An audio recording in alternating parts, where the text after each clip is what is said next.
दृढ़ बनिए संकल्प को।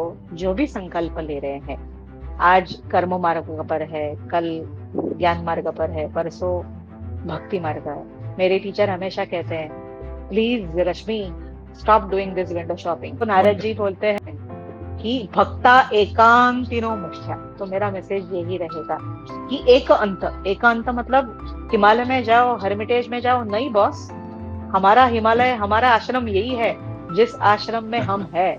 जैसे कि हम गृहस्थ जीवन जी रहे हैं, तो वही हमारा आश्रम है। हनुमान जी की प्रार्थना मैं हमेशा करती हूँ, क्योंकि मनोजवम मारुत तुल्य वेगम जितेंद्रियम बुद्धिमताम वरिष्ठम वातात्मजम वानरयूत मुख्यम श्रीराम दूतम शरणम प्रपद्ये। कैसे है वो? बहुत तीक्ष्ण बुद्धि वाले हैं, बहुत भक्तिमान है, वीर्यता से है, अन्यथा पातित्य शंकया। तो there are chances of falling down in the This was a very deep spiritual podcast, and especially on the occasion of Guru Purnima, which is coming. I'd like to request all of you, those who enjoyed this whole podcast, you can share it with your friends, family, and comment as well so we can know your thoughts. Spreading healing through conversations, journey to bliss. Welcome to Anand Yatra podcast, hosted by Ashish, Yog Engineer. Has that ever happened in your life, even after getting success, what you wanted, the job, the life that you desired for, still you feel unfulfilled? So, this is a question which is dealt in Indian tradition, and it's a very important question. Like we all go through in our life, the world shows us a way. This way, you can have a happiness or a joy which is fulfilling for your body, mind, and soul.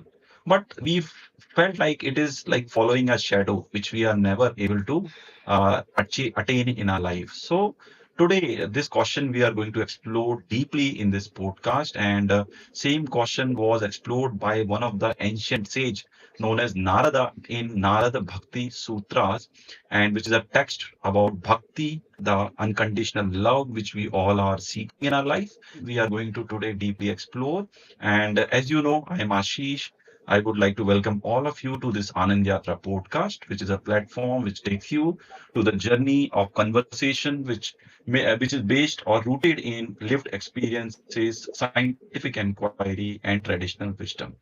So today, I am very grateful to welcome as our guest Rashmi ma'am with us, and Namaste. she is going to take us to the journey of Narad Bhakti Sutra. So namaste ma'am, welcome to our Anand नमस्ते, Yatra podcast. नमस्ते, Yes. नमस्ते Ashish ji. How are you, Rashmi ma'am? कैसे हैं आप? बहुत बढ़िया, मैं बहुत खुश हूँ, आनंद हूँ। Wonderful. So I think ma'am is already full of happiness and ananda, and this is a platform about sharing the ananda and journey.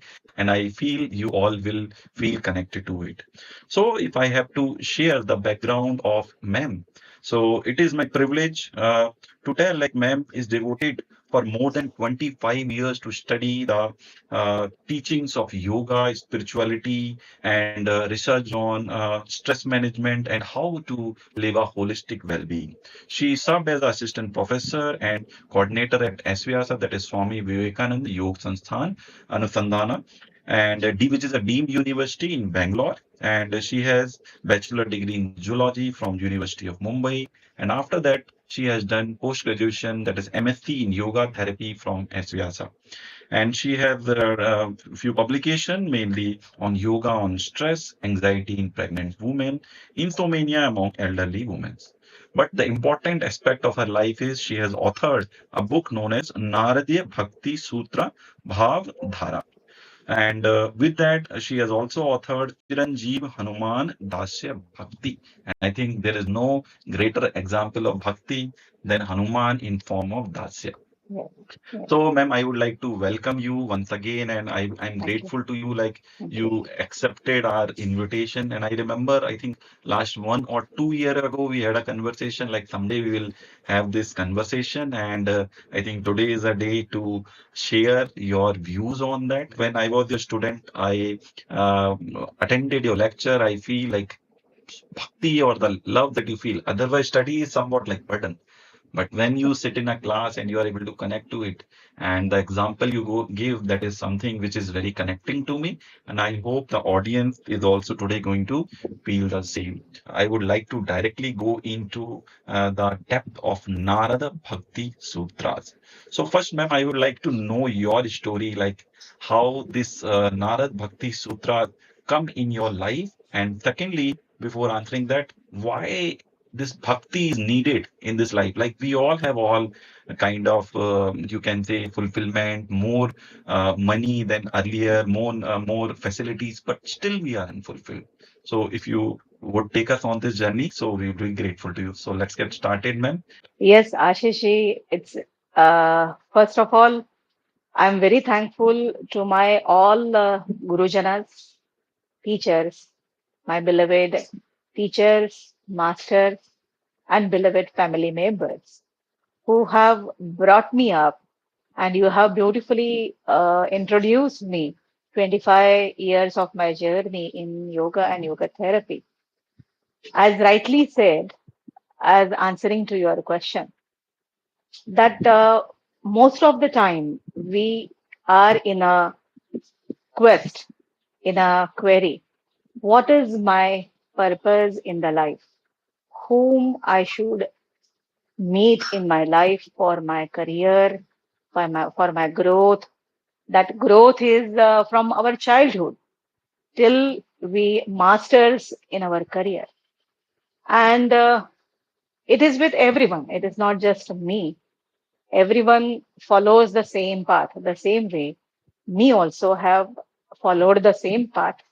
Being a science graduate, my journey was about to go for MBBS in my career, but just a 2% marks that time in 89, 91, when there was no net, set, and other entrance exams, because of which I lose the seat for the MBBS.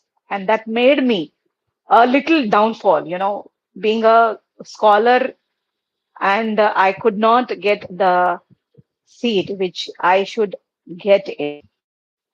Of course, I do not want my profession or my career to make burden for my parents.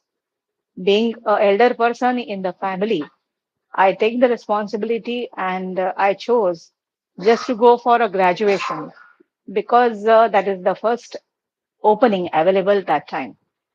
I would have gone for the other pathies like the allopathy, leave the allopathy, but the naturopathy. But that time there was no naturopathy doctors, Ashish.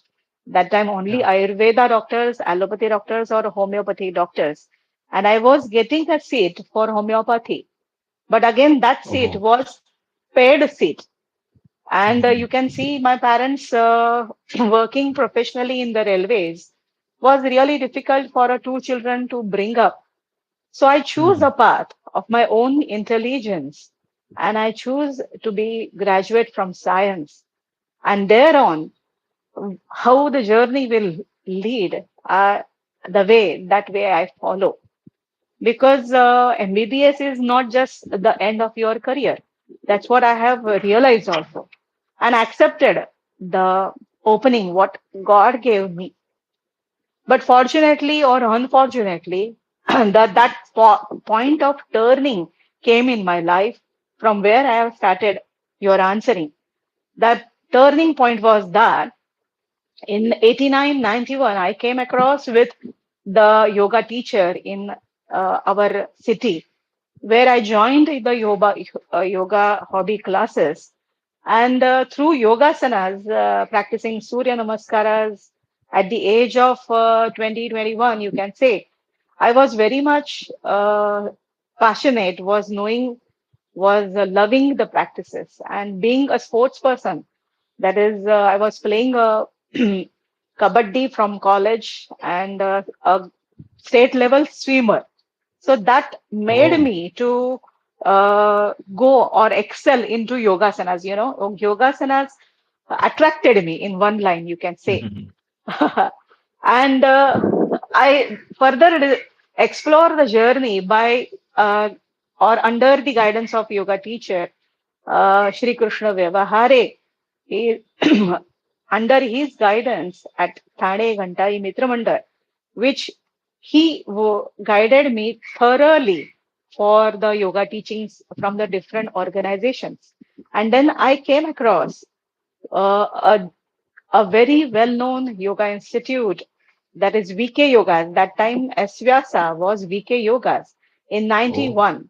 And I met first time Dr. Nagendra Guruji and Dr. Nagaratna Didi, looking at them very, very humble, very down to earth, at the same time, very highly educated, saint like person I saw in my life, and which attracted me in the sense they must have brought up their life, and which the life they have are right now enjoying, right now cherishing with the happiness, with the abode of peace, which made me to introvert that yes, you can also go into the journey of a yoga.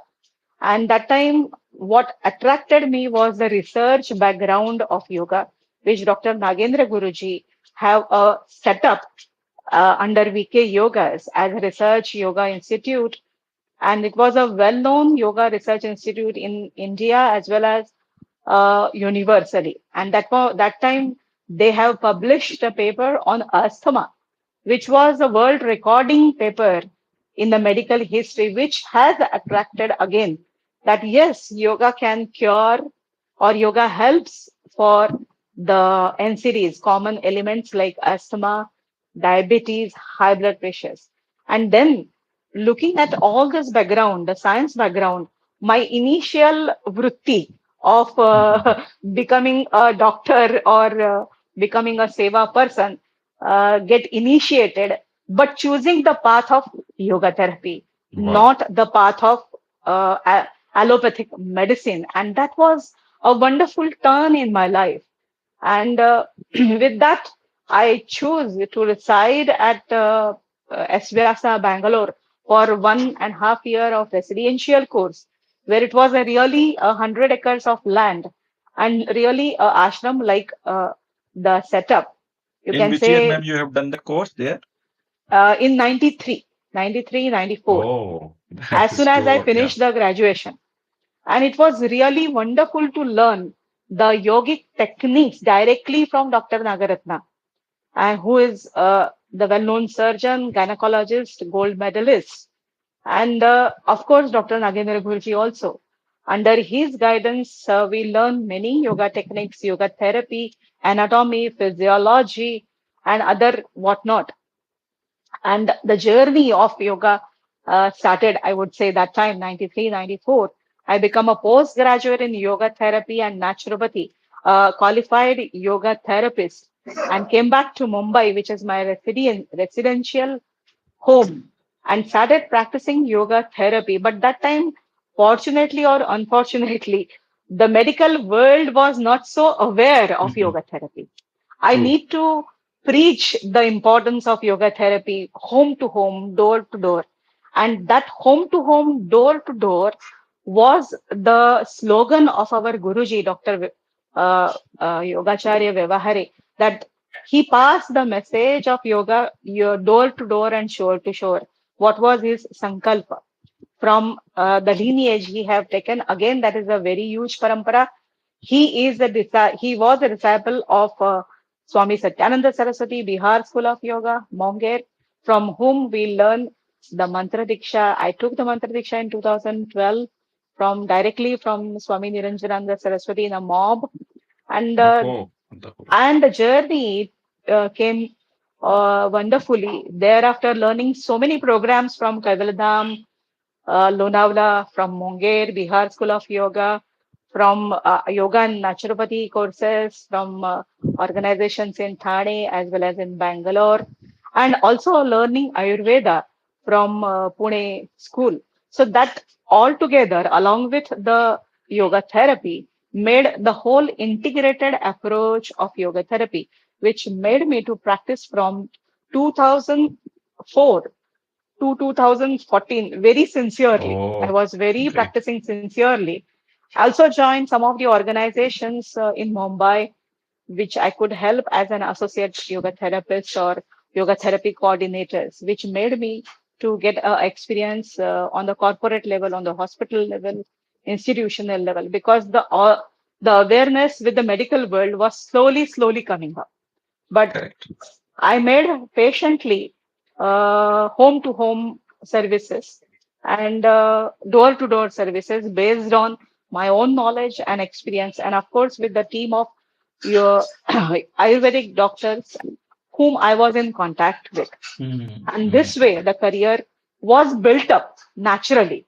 There was no such under roof internship trainings or hospital trainings, in house trainings, but the initial training from our acharyas was such a wonderful that potential made myself to train myself and train the across the city, across the state levels, and that too further journey was explore into yoga therapy by mastering into yoga therapy from same school of yoga, that is S. Vyasa. So this was the journey, Ashish, that made me from the graduate science, a zoology student, to a yogic therapy person. Of course, with the support of my family, I would say my Wonderful. parents Yeah, and my family so members. wonderful, ma'am, and I can see the journey was not straightforward. Like there are so many ups and downs, as you mentioned. Like you been to door, and that is really in initial time. I also felt the same thing when you start and starting things like look good, but when the challenges come, that time you really question yourself, and that time I think the acharya or the teachers, their learnings will support you, like how to go through those problems. So that is very wonderful. And by the way, today the topic of our podcast is Narad Bhakti Sutra. But as you mentioned of yoga and yoga therapy, so in most of the podcast, I try to explore this yoga because everybody has their own definition of yoga therapy. So in short, if you can tell me also like in this experience, like what is yoga for you? Like how you are able to connect to yoga, and when we say of yoga therapy, what how that yoga therapy works, and like in comparison to modern medicine somewhere. So it's more of like me myself in integrative medicine. So it's an integrative approach that is more relevant. Can you say anything on that? Yes, definitely. Being a yoga therapist for so many years of a practice, what is a yoga therapy? For that, we must know first what is a yoga is. Yoga is the union. In Sanskrit, it is the word everyone knows it. But here, I directly go to the meaning, the union of our body and the mind according to therapy point of view. Union with the Atma, Jivatma, this is okay. But when we talk on the therapy levels, when we talk on the medical, paramedical levels, most of the time we are in Viyoga. Viyoga is the separation of body as well as our mind. Because though Ashishji, right now, you and me sitting under the podcast might be at the mental level thinking, oh, this is 4 o'clock, coffee time, tea time, you Correct. know. So that is what the mind wanders. Mind wanders here and there. But being physically, mentally, and spiritually one, that is the oneness, and that is the yoga. This is absolutely an art. This is Oh wow. absolutely as a skill to develop. And once under the guidance of yoga teachers, yoga gurus who come in our life, once we learn this skill, once we learn this vidya, most important is to learn this vidya and implement in our life. And when we start implementing in our life, that is yoga therapy, Ashish. Wonderful, yoga wonderful. Therapy is not that that particular आपको बुखार हो गया उसके लिए ये दवा ले लो. हाँ, आपको सर्दी जुकाम हो गया, चलो जल नीति कर लो, कपाल भाती कर. एसिडिटी हो गया, वमन दवती या प्रीवियस कुछ प्रैक्टिसेस कर लो, ऐसा नहीं है Ashish ji. Of course it has a protocol, वो प्रोटोकॉल तो फॉलो करना ही है, but it is again prakriti wise, as per individual prakriti, and every person God has made separate.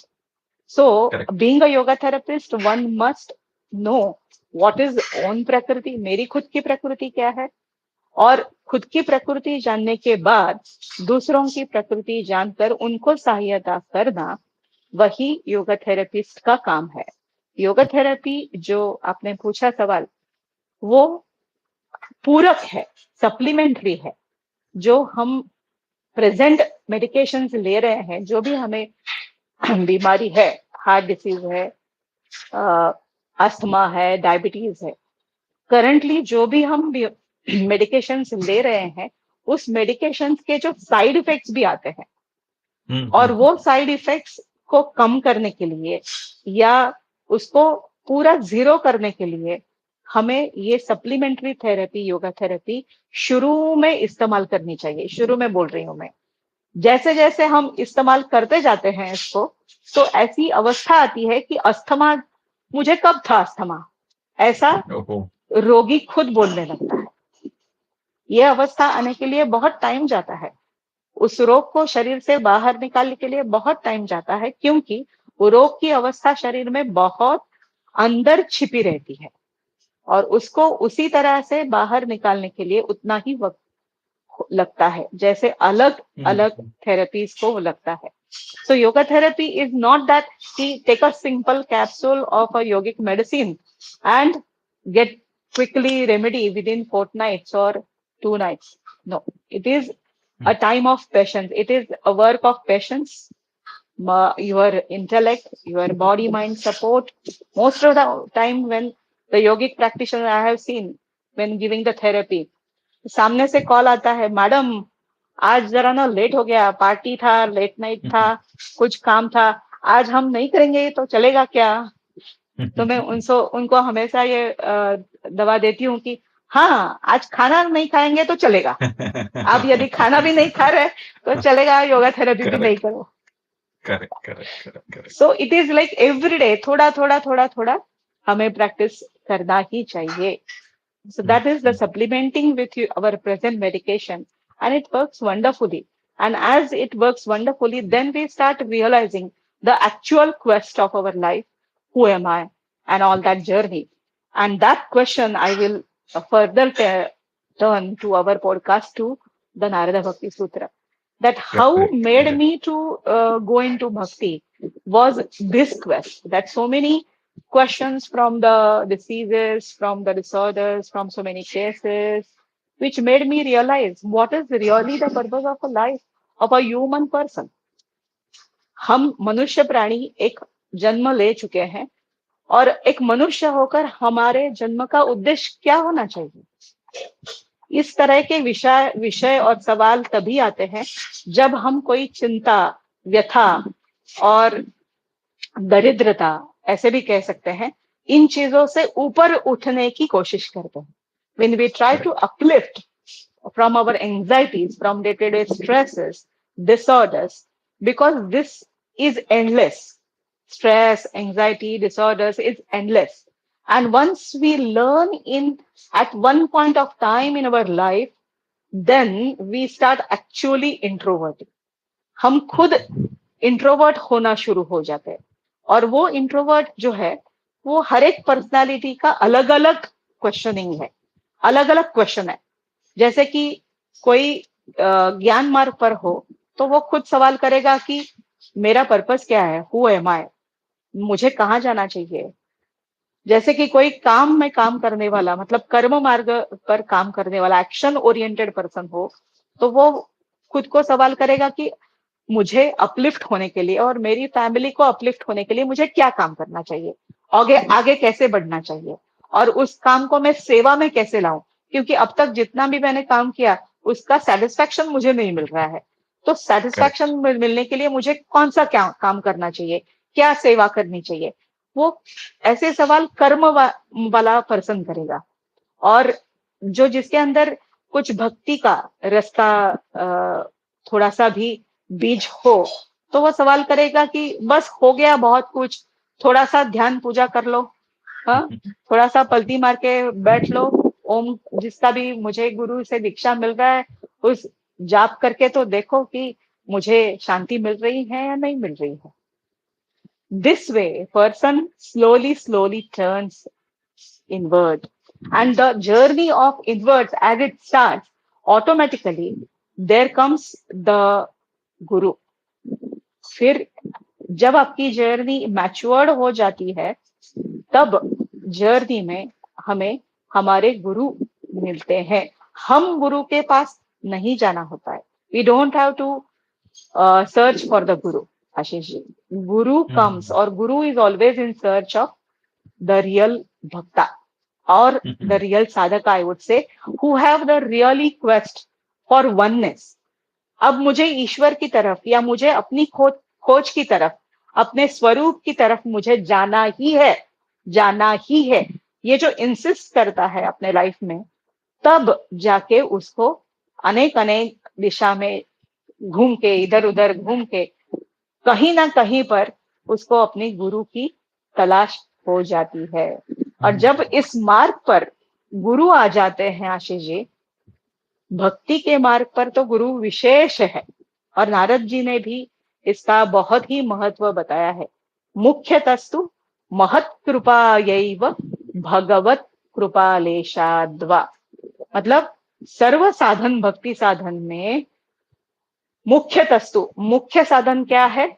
महत् कृपायैव। महत् मतलब गुरु की कृपा। ये 38 सूत्र है। दिस इज द 38 सूत्र फ्रॉम नारद भक्ति सूत्र। I just directly started with 38 सूत्र बिकॉज गुरु के बिना कुछ हो ही नहीं होने वाला।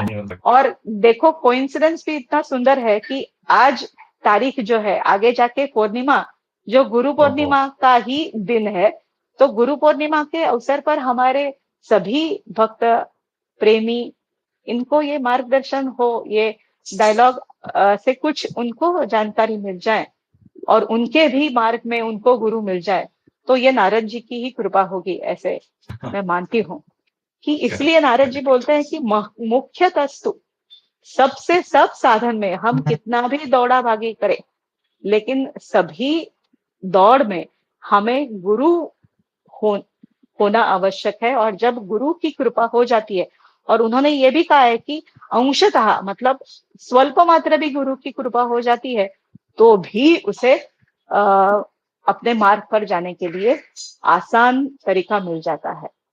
और यही स्टोरी नारद जी के लाइफ में भी हुई है। यस, हम आगे बढ़ेंगे, बट इंटरेस्टिंगली जैसे आपने गुरु की एक इम्पोर्टेंस बताई है, और बिना गुरु के संभव नहीं। और उस जब मैंने पूछा इसकी भक्ति की जरूरत क्या है, तो आपने कहा जब इंसान बाहरी बहुत सारी प्रॉब्लम से घिरता है, तब वो अंतर्मुखी इनवर्टनेस की तरफ जाने लगता है, तो वहां फिर गुरु की आवश्यकता होती है। तो आई थिंक इसीलिए जो नारद भक्ति सूत्र का जो पहला सूत्र है, दैट इज अथातो भक्तिम व्याख्या श्यामः। आई थिंक अथातो मीन दैट कि वंस यू एक्सप्लोर, और जब आप बाहर के बहुत सारे जो अनुभव हैं, चाहे सुख के दुख के, आप ले लेते हो और फिर समझ पाते हो कि यार इससे मेरे को जो फाइनली एक फुलफिलमेंट मैं मांग रहा हूँ वो नहीं मिल रही है, तब फिर आप अंतर्मुखी जाने का प्रयास करते हो। तो I think that's what you are trying to say. And second thing is कि ma'am I want to know like Narada Bhakti Sutra, like these are written by Narada, and you know, I was when researching, so I got to know he was like the first journalist who used to bring that knowledge or news from one place to another, जो 3 लोगों में भी share कर सकते हैं, तो उस तरह से उनको कहा गया ऋषि के रूप में। तो नारद कौन थे? आई थिंक सूत्रा में जाने से पहले हम थोड़ा उनके बारे में भी जाने, और उनकी थोड़ी व्याख्या, उनका थोड़ा बैकग्राउंड, तो आई थिंक जो लोग नहीं जानते हैं, they are able to connect to it. तो who was Narada, and why this bhakti sutra finally came? या Yes, it is really a nice question. इसके मैं 2 आंसर्स बताऊंगी। हाँ आशीष जी, जैसे मैं क्लास पे लेती हूँ, मैं हमेशा क्लास में आप लोगों को सिखाती थी कि लकीर के फकीर मत बनो, याद है आपको? तो जो आंसर मैं दे रही हूँ वो ध्यान से सुनिएगा, लेकिन उस आंसर के पीछे और भी एक छिपा हुआ आंसर है, वो भी ओहो, आप चिंतन कीजिएगा। तो इस प्रश्न का उत्तर ये रहा कि नारद कौन है। नारद ये शब्द की जो व्याख्या है, नार अधिक ददाती, ददाती मतलब जो दे रहा है, कंटिन्यूअसली जो देने की ही प्रक्रिया करने वाला है, वो नर। अब नर ये अर्थ से भी नार का एक अर्थ होता है, और नर मतलब नॉलेज, ये भी अर्थ होता है।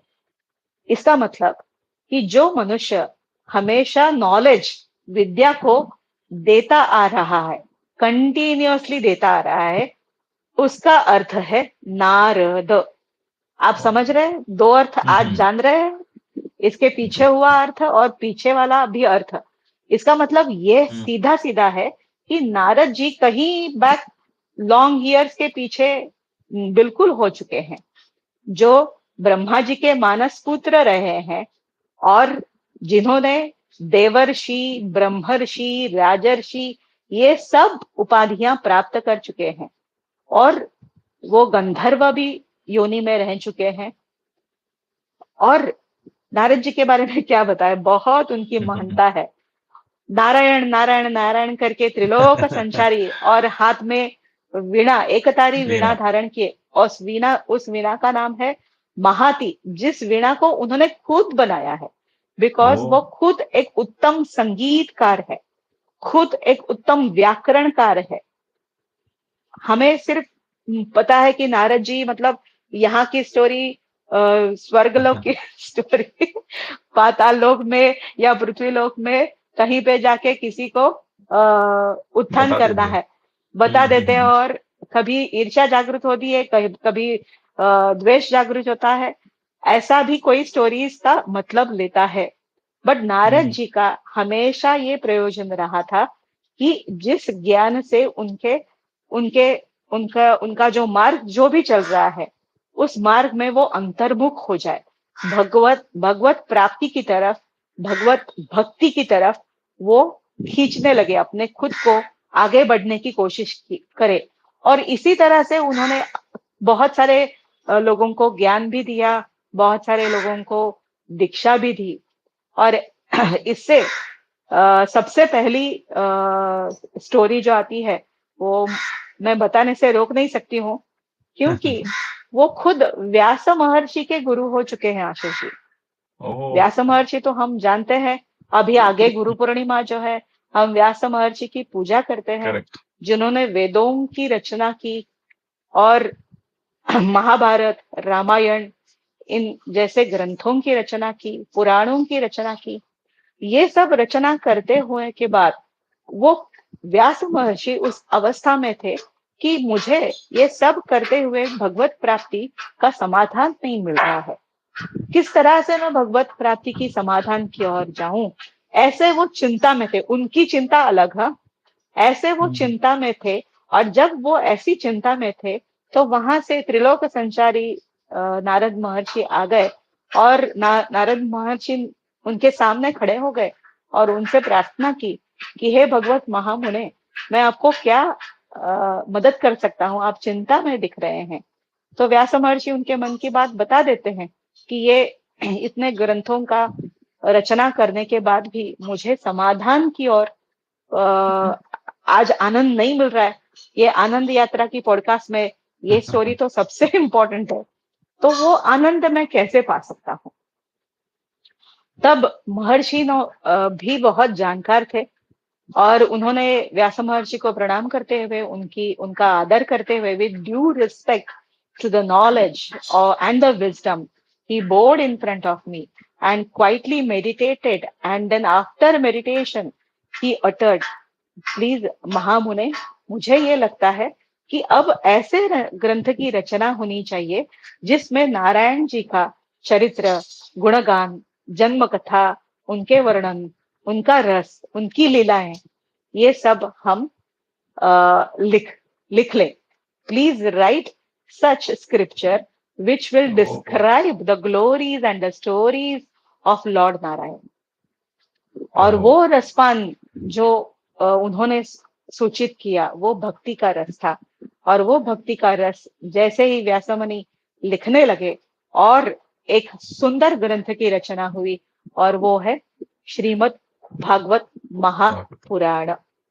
सबसे लास्ट ग्रंथ, और कलयुग, जिस जिस ग्रंथ के बाद कलयुग की शुरुआत हुई, मतलब टाइम पीरियड हम देखेंगे तो ये बात जो चल रही है 5,000 साल से पहले ही जास्ती की बात हो रही है। That time, when this Dwapara Yuga was ending, and Kali Yuga was starting, as every one of us know that Krita Yuga, Treta Yuga, that is Satya Yuga, then Dwapar Yuga, and now currently the 5,500 and more years have passed for Kali Yuga also, and more 1,000 years will go for further Kali Yuga, and when such Sahasra Kali Yuga will finish, then one day of Brahma, at the equal way, one night of Brahma will finish, and then the whole Brahmanda will dissolve into again a water body, that is Jalamaya Srushti. और वही सृष्टि की उत्पत्ति भी हुई थी।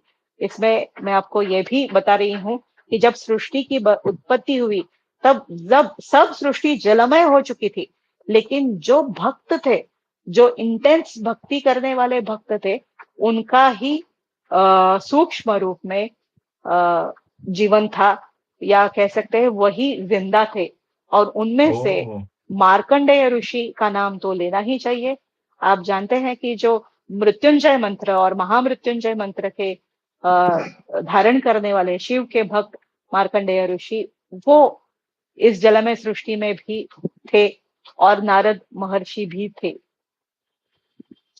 एको हम बहुश्याम, ऐसा संकल्प ब्रह्मा जी ने किया था, मतलब एक पुरुष ने किया था, जो विष्णु पुरुष ऐसे कहा जाता है। और उस संकल्प से हम ये सृष्टि की निर्मिति हुई, ये युगों की निर्मिति हुई। और इन युगों में अब जो युग चल रहा है वो कली युग है। और मैं ये वाक्य से खुद को स्टॉप नहीं कर सकती हूँ, और वो वाक्य है स्वामी सत्यानंद सरस्वती जी का। उन्होंने राजसूय यज्ञ में कहा था, आने वाला युग कलियुग ही भक्ति युग होगा। आशीष जी, बिहार स्कूल ऑफ योगा मोंगेर के जो स्वामी जी, और वैसे ही हो रहा है। आज की तारीख में हम देखेंगे तो हमारे पास क्या नहीं है, सब कुछ है। अब हम एक्सेल की ओर भी जा रहे हैं, हम प्रोग्रेस कर रहे हैं, हम चंद्रयान जा रहे हैं, मतलब टेक्निकली हम ग्रो भी हो रहे हैं, माइंड भी एक्सप्लोर कर रहे हैं। लेकिन अंतर्यामी, अंतर की खोज जो हमारी बाकी है, वो सच्ची में बाकी है। वो अंतर यात्रा की ओर हमें बढ़ना ही है। और वो अंतर यात्रा बढ़ने के लिए ये जो बड़े ऋषियों ने जो सिद्धांत कहे हैं, उनके जो वाक्य हैं, उन पर हमें हमेशा चिंतन करना चाहिए। और उसी चिंतन की आधार पर ये नारद की रचना हुई। इसी से नारद जी को खुद ऐसे लगा कि अभी इस कलियुग की इस स्थिति में ऐसा माहौल आएगा कि भक्तों को पूजा करने के लिए, पाठ करने के लिए, यत्न करने के लिए टाइम भी नहीं मिलेगा। तो इस युग में भक्ति कैसे होनी चाहिए, और इसलिए एक्सक्लूसिवली भक्ति की रचना करनी ही होगी। उससे पहले जो ऋषि हुए, शांडिल्य महर्षि या अंगिरस महर्षि, उन्होंने भी सूत्र की रचना की थी, लेकिन वो सूत्र थोड़े से कर्म के आधार पर थे। मतलब यज्ञ कांड, कर्म कांड कैसे होना चाहिए, भक्ति किस तरह से, पूजा विधि होनी चाहिए, ये आधार पर थी। बट नारद जी ने इस भक्ति को एक अलग ही डायमेंशन दे दिया। और वो जो डायमेंशन था, वो मानसिक या आध्यात्मिक स्तर पर भक्ति को कैसे लिया जाए, न केवल पूजा आदि शु। और इसीलिए उन्होंने अपने भक्ति सूत्र में भक्ति की व्याख्या करते हुए प्रथम भक्ति की व्याख्या की है कि सा त्वस्मिन् परम प्रेम रूपा। भक्ति क्या है? सा तु अस्मिन् परम प्रेम रूपा। वो हमारे भीतर परमेश्वर का ध्यान या परमेश्वर का प्रेम पाने के लिए एक गाढ़ा प्रेम की जो अवस्था है, वो गाढ़े प्रेम की, मतलब उसी को उन्होंने परम प्रेम कहा गया है। तो वो अवस्था हमारे अंदर की, जो हम खुद विनाशी होकर भी वो अवस्था रहती है, आज इस जन्म में या अगले जन्म में भी हो सकती है। वो अवस्था को महर्षि बोलते हैं भक्ति। ओ उस परम प्रेम को भक्ति बोलते हैं। और उससे आगे वो जोड़ते हैं कि अमृत स्वरूपाच, ये भक्ति अमृत स्वरूप है। मतलब आज मैं और आप आशीष जी पॉडकास्ट कर रहे हैं, आज सदेह रूप में हम बात कर रहे हैं, सामने सामने देख रहे हैं, आप बहुत डिस्टेंस पर है, मैं भी बहुत डिस्टेंस पर हूँ। हाँ, हमारे साथ जुड़ने वाले लोग भी सुन रहे हैं फिजिकली, मेंटली, बट ऐसा भी वक्त आएगा कि हम फिजिकली नहीं होंगे, हम मेंटली भी नहीं करेक्ट। होंगे, लेकिन हमारे भीतर की जो भक्ति का रस जागृत हुआ है, गुरु की प्रति जो आदर जागृत हुआ है, और उसकी ओर, ईश्वर की ओर मढ़ने के लिए एक जिज्ञासा जागृत हुई है, वो कभी नहीं रुकेगी। चाहे वो इस जन्म हो, चाहे अगला जन्म भी लेने पड़े। ऐसे हमारे वेदों ने और उपनिषदों ने बताया है। भगवत गीता उसका प्रमाण है, भगवत गीता बहुत उसका सुंदर। प्रमाण है। या मैं ये जानना चाहूंगा, जनरली आपने बहुत सुंदर बताया कि भक्ति कैसे परम प्रेम रूपा जो हम ढूंढ रहे हैं उसका एक स्वरूप है। बट फिर ऐसा क्यों होता है कि हम जीवन में जनरली बाहरी रूप से फंस जाते हैं और हम हर तरह से अलग अलग प्रयास करते हैं और अंत में जाके ये हमें बात समझ में आती है कि जो मैं ढूंढ रहा हूँ वो बाहर नहीं, वो आखिर में अंदर है। तो ये बाहर के सुख हैं वो कैसे अलग हैं इन कंपैरिजन टू जो आप भक्ति बता रहे हैं, उस उन दोनों में कैसे विरोध है या वो भी बड़े ज़रूरी हैं जो हम भक्ति तक पहुँच पाएँ? बहुत सुंदर सवाल किया। जैसे आशीष जी, आपके पीछे कुछ आपने पिक्चर फॉर्म में कुछ लगाया है, मेरे भी पीछे मुरली का पिक्चर है। हमें जरूरत है क्या इस पिक्चर की? शुरू में कहें तो जरूरत है, क्योंकि पहला हमारा ध्यान जाता है वो साकार रूप पर, हुँ। और जिसमें हम कुछ भक्ति या ईश्वर को कुछ आकार में देखने की कोशिश करते हैं। फिर वो आकार जैसे जैसे हमें पता चलता है कि मुझे भा रहा है या इसके प्रति मुझे आकर्षण हो रहा है, वो कोई भी आकार हो, गणेश जी की प्रतिमा हो, लक्ष्मी जी की प्रतिमा हो, शिव जी की प्रतिमा हो, जिस प्रकृति की जो नीड हो उसी तरफ से वो भक्त खींचा जाएगा। तो इसको नारद जी बोलते हैं कि गौणी भक्ति। इस भक्ति को वो गौणी भक्ति बोलते हैं। गौणी मतलब ग्रॉसर लेवल ऑफ भक्ति, सगुण भक्ति। बहुत अच्छा सवाल आपने किया। तो शुरू में ये सगुण भक्ति जो है वो बहुत जरूरी है, बहुत जरूरी है, क्योंकि हम आकाशव्यापी ओंकार को भी यदि हम मान ले कि ईश्वर है, लेकिन उस ओंकार को देखे कैसे? तो उस ओंकार की छवि को हमें आगे लाना ही पड़ता है ना। लेकिन धीरे धीरे जब हम ओंकार के ऊपर ध्यान करने लगते हैं, उसका जाप करने लगते हैं, ये बीज मंत्र है, तो हमें पता चलता है कि ये ओंकार बहुत सर्वव्यापी है। वो कोई रिलीजन या कोई धर्म से भी जुड़ा हुआ नहीं है, बल्कि वो साइंटिफिकली है। क्योंकि ऐसे ही पहले ही शुरुआत हमारी थेरेपी से हुई थी, तो मैं एक कहना भी चाहूंगी, ओंकार जो बीज मंत्र है उसको प्रणव भी कहा गया है, वो भक्ति का शुरू मंत्र है। शुरुआत ही ओह! कोई भी आप मंत्र लो, भक्ति में, सगुण भक्ति में कोई भी मंत्र आप पूजना चाहते हो, तो ओम बीज मंत्र शुरू है, उसका बीज मंत्र है, क्योंकि ओम आपको ईश्वर की तरफ लेके जाता है। तस्य वाचकाः प्रणवाः, ऐसे ओह! पतंजलि महर्षि आपके उनके पतंजल दर्शन में बताते हैं। मतलब ईश्वर को प्रतीत करते हैं ओंकार।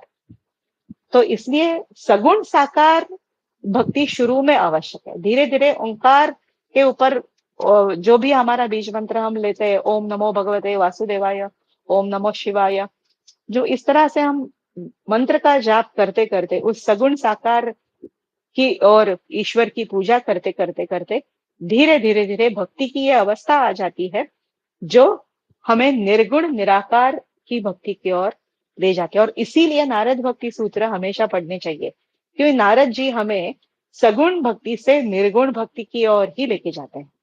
अब ये निर्गुण भक्ति क्या है, ये आगे वाला सवाल आया। Correct, correct. उधर जाने से पहले मैं आपने बड़ा सुंदर बताया, इसलिए बाहर के जो अनुभव है हमारे जीवन के वो भी ज़रूरी है, और उस रूप में ही हम कह सकते हैं ईश्वर भी प्रकट इस रूप के थ्रू ही अपने आप, जैसे क्रिएशन और क्रिएटिविटी दोनों जुड़े हुए हैं, तो उनको अलग नहीं किया जा सकता। उसी प्रकार तो बहुत सुंदरता से आपने बताया है कि वो भी ज़रूरी है, लाइक सगुण रूप में और फिर उसके बाद निर्गुण रूप में।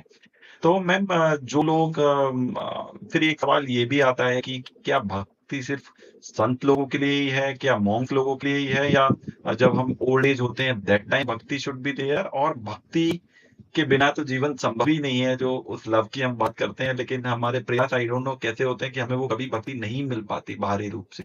तो भक्ति किसके लिए पर्टिकुलरली वो एड्रेस करें किसी को, या भक्ति इज़ फॉर एवरीबॉडी? ये भी बहुत सुंदर सवाल किया आपने। और इसी के लिए नारद जी भक्ति सूत्र में अलग-अलग भक्ति के रूप बताते हैं। सूत्र नंबर 82 आता है, गुण महात्म्य शक्ति, रूपा शक्ति, पूजा शक्ति, स्मरणा शक्ति।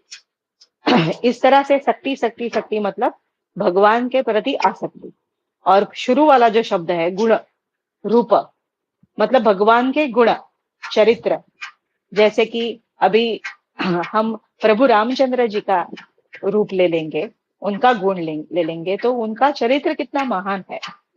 वो न्यायपूर्ण है, सत्यपूर्ण है, एक पत्नी है, कितने सारे गुण हैं। जब हम प्रभु रामचंद्र को ही सिर्फ सामने लाते हैं तो उनके सुंदर से पहलू, सुंदर से गुण हमारे विचार में आना चालू हो जाता है। उनके सेवक जो है हनुमान जी, उनको उनको हम विचार करते हैं तो हनुमान जी तो हम आगे ले ही जाएंगे, क्योंकि सर्वोत्तम भक्ति में दास्य भक्ति का उदाहरण मतलब हनुमान जी है। हनुमान जी ने ऐसी सेवा की है प्रभु रामचंद्र जी की कि उनकी कृपा अभी तक बनी है। और ऐसे कहा जाता है कि हनुमान जी चिरंजीवी, सप्त चिरंजीवी में से 7 चिरंजीव है, उसमें से हनुमान जी भी अभी है, इस कलयुग में भी है। क्योंकि भगवान ने उनको दिया हुआ ये काम है, ड्यूटी, कि इस कलयुग में मेरे भक्तों को तुम मार्गदर्शन करते जाओ, तुम्हारे बिना उनका आगे जर्नी नहीं है। तो इस तरह की जो यात्रा है वो है गुण महात्मा शक्ति। फिर रूपा शक्ति, रूपा शक्ति मतलब आती है कि जैसे गोपियों ने कृष्ण की पूजा की। बहुत सारे लोगों के मन में ये भी सवाल आता है, नारद जी का भी सूत्र है उसमें कि वो गोपियां जो थी वो जार जारणी के जैसा उनका प्रेम नहीं था, मतलब उनका प्रेम सेक्सुअल प्रेम नहीं था, बल्कि वो उनको ज्ञान था। क्या ज्ञान था कि जो ये कृष्ण कन्हैया, गोपियां तो 30-25 उम्र की, और कृष्ण कन्हैया उस टाइम में 8 साल के या 12 साल के थे, उनका चरित्र देखे तो वृंदावन में। तो 12 साल के बच्चे पर कैसे जार जारणी का प्रेम हो सकता है? तो ये मिथ है, ये गैर समझ है, क्योंकि हम दृष्टि ही नहीं हमारी इनके प्रेम को देखने की कोशिश करने में जब हम जाएंगे तो ये उनका जो भक्ति प्रेम है वो मधुर प्रेम है। ये रूपा शक्ति है। भगवान कृष्ण जैसे मोर पंख लगाते हैं, बांसुरी बजाते हैं, वैसे गोपियां भी करते थे। उनको ये विश्वास था कि ये साधारण सा बालक नहीं है, जिन्होंने इतने सारे पराक्रम किए, इतने लोगों को बचाया, अपने वृंदावन को बचाया, गोकुल को बचाया, ये सामान्य व्यक्ति नहीं है। और दूसरी बात मैं आपको बताना चाहूँ कि गोपी का मतलब गा, जिन्होंने अपनी इंद्रियों को छुपा के रखा है। छुपा के रखा है मतलब हम हमारे सब इंद्रिय जो है, पंच ज्ञानेन्द्रिय, पंच कर्मेंद्रिय, पंच तन्मात्रा जैसे हम बोलते हैं, कि इन सभी इंद्रियों से, फिर मन, वृत्ति, अहंकार, ये हमारे पंचीकरण के सूत्र है। इन सभी से हम क्या करने की कोशिश करते हैं बचपन से? जगत को ढूंढने की कोशिश करते हैं। बल्कि इन गोपियों ने क्या किया था, इस इंद्रियों का इस्तेमाल सिर्फ ईश्वर को ढूंढने के लिए किया था। क्योंकि उसके लिए हमें पिछले वाली स्टोरीज में जाना पड़ेगा क्योंकि ये जो उनके द्वापर युग की स्टोरीज है, हाँ, वो उनके स्टोरीज के पीछे सत्य युग में उनका था। सत्ययुग एक में बार या में त्रेता मैं युग में। ये भी चाहूंगा, जो लोगों को आई थिंक नॉलेज नहीं होगी कि ये युग क्या है, एक शॉर्ट अगर आप ब्रीफ दे पाए, कलयुग, त्रेता युग, सतयुग एंड द्वापर युग, कि ये क्या है, और इसके समय से जैसे आपने बोला कि कलयुग के लिए भक्ति इज वेरी इंपॉर्टेंट, तो सतयुग में क्या, क्योंकि सतयुग में ब्रेन और माइंड इतना क्लैरिटी देख पाता है या विद्या से भरा होता है, तो वहाँ ज्ञान एक अलग एस्पेक्ट है, तो can you show some light on that and then you can. इसके लिए हमारे धर्म ग्रंथ में से गुरु चरित्र बहुत ही सबसे उपयुक्त ग्रंथ है, जो दत्त गुरु की संप्रदाय में है। वो हमेशा गुरु चरित्र का पाठ करते हैं। महाराष्ट्र में तो है ही, लेकिन बाहर भी जो दत्त संप्रदाय के लोग हैं, साउथ में, कर्नाटक में भी मैंने देखा है। तो इसमें से कलियुग, त्रेता युग, सत्ययुग का वर्णन उन्होंने बहुत ही सुंदर किया है। ऐसे कहा जाता है कि दत्त संप्रदाय के जो नरसिंह सरस्वती दत्त गुरु की परंपरा में हुए, उनके चेले उनको ये बता रहे हैं, गुरुचरित्र का पाठ हमेशा होना चाहिए, उसमें विद्या ही है, बहुत सारी विद्या दी गई है। तो छोटा सा मैं ब्रीफ डाल सकती हूँ बाला, हालांकि ये बहुत डीपर है और मैं भी उसके लिए इतना प्रमाणित व्यक्ति नहीं हूँ। उसको ठोस स्वरूप में किस तरह से क्या उसको प्रमाण में बोला जाए, उसके लिए भी एक अलग व्यक्ति ही होना चाहिए। लेकिन बेसिक तो यही है कि जैसे युग की शुरुआत हुई है, कृतयुग, शुरुआती का जो युग था, उसमें बहुत ही सच्चे हृदय से ईश्वर की और बढ़ने की सबकी कोशिश थी। चारों वेदों का ज्ञान, वेदों का आश्रम पद्धति थी, जैसे बालक आश्रम जिसमें विद्या गुरु के पास बैठ के की जाती है, उस तरह का माहौल कृतयुग में और सत्ययुग में था। सत्ययुग में यज्ञ याग का भी उतना ही महत्व था। जैसे विद्या ज्ञान के साथ यज्ञ आदि कर्म भी होना चाहिए। इसके लिए देवी भागवत पुराण, शिव पुराण जैसे हम ग्रंथों को भी पढ़े तो हमें इस यज्ञ के बारे में भी पता चलता है। बहुत सारे यज्ञों का जो प्रमुख वेद है, ऋग्वेद और यजुर्वेद में, उसका उगम हम पा सकते हैं। फिर आता है धीरे धीरे और त्रेता कृतयुग, सत्ययुग, फिर त्रेता युग। त्रेता युग में भगवान श्री राम की जन्म हुआ था, उनकी अवतार का कार्य अलग ही था। उस समय हमारे प्रकृति के तीन दोष है एक्चुअली, पर हर एक प्रकृति के कौन से दोष है? त्रिगुण प्रकृति है हम। और त्रिगुण प्रकृति मतलब सत्व, रज और तमोगुण। ये बहुत सारे लोग जानते भी होंगे। तो जैसे हम कह सकते हैं कि सत्ययुग में या कृतयुग में सत्वगुणी लोग, मतलब ज्यादा शोर शराबा नहीं, शांति से काम करने वाले लोग, जैसे हमारे लैंग्वेज में बताया जाए तो इस तरह से। और फिर जैसे युग आगे चलता गया, फिर सत्व युग से मनुष्य डिमिनिश होके फिर रजोगुणी, फिर रजोगुण से तमोगुण में आ गया। तमोगुण कहा जाता है कि बहुत ही आलसी गुण है, वो हिलेगा नहीं, तमोगुणी आदमी हिलेगा नहीं, हिलाओ हिलाओ हिलाओ तब जाके वो हिलेगा। जैसे कुंभकर्ण की उदाहरण दिया जाता है कि बहुत दिनों तक वो सोते रहते थे, उनको वो सोने का शाह ही मिला था। वो तमोगुण की अवस्था है। तो जैसे युग चलता जा रहा है, आगे आगे बढ़ता जा रहा है, वैसे वैसे गुण जो है मनुष्य के, वो सत्व गुण से कम होकर धीरे धीरे धीरे तमोगुणी वृत्ति जो है, जैसे कि मारपीट है, ईर्ष्या है, द्वेष है, इस तरह के गुण बढ़ना चालू हो जाता है। और ये गुण भी अपने आहार पर ही अवलंबन है। आज का आहार देखा जाए तो जैसे आहार हम सेवन करते हैं, आज के तारीख में फास्ट फूड्स है, मांसाहार है, जिस तरह से प्रिपरेशन बनती है उस तरह की वृत्ति भी मन की बनती है। यथा अन्नम तथा मनः। तो जैसे सिंपल वर्ड्स में कहा जाएगा तो उस युगों में आहार भी इतना शुद्धता, सात्विकता, सरे दिल से था, और उस बनाने की प्रक्रिया भी, मेथड भी बहुत प्योर होती थी। आज के तारीख में वो प्योरिटी बिल्कुल नहीं रही है, क्योंकि तमोगुण का प्रभाव होने जा रहा है। और कलियुग में कलि गुरु चरित्र का हम पाठ करेंगे पढ़ेंगे तो हमें पता चलेगा कलियुग में और भी इस तमोगुण का क्या बढ़ेगा। बोलते हैं, बढ़ेगा। मारपीट, ईर्ष्या, द्वेष। और सबसे बड़ा उदाहरण तो महाभारत का था।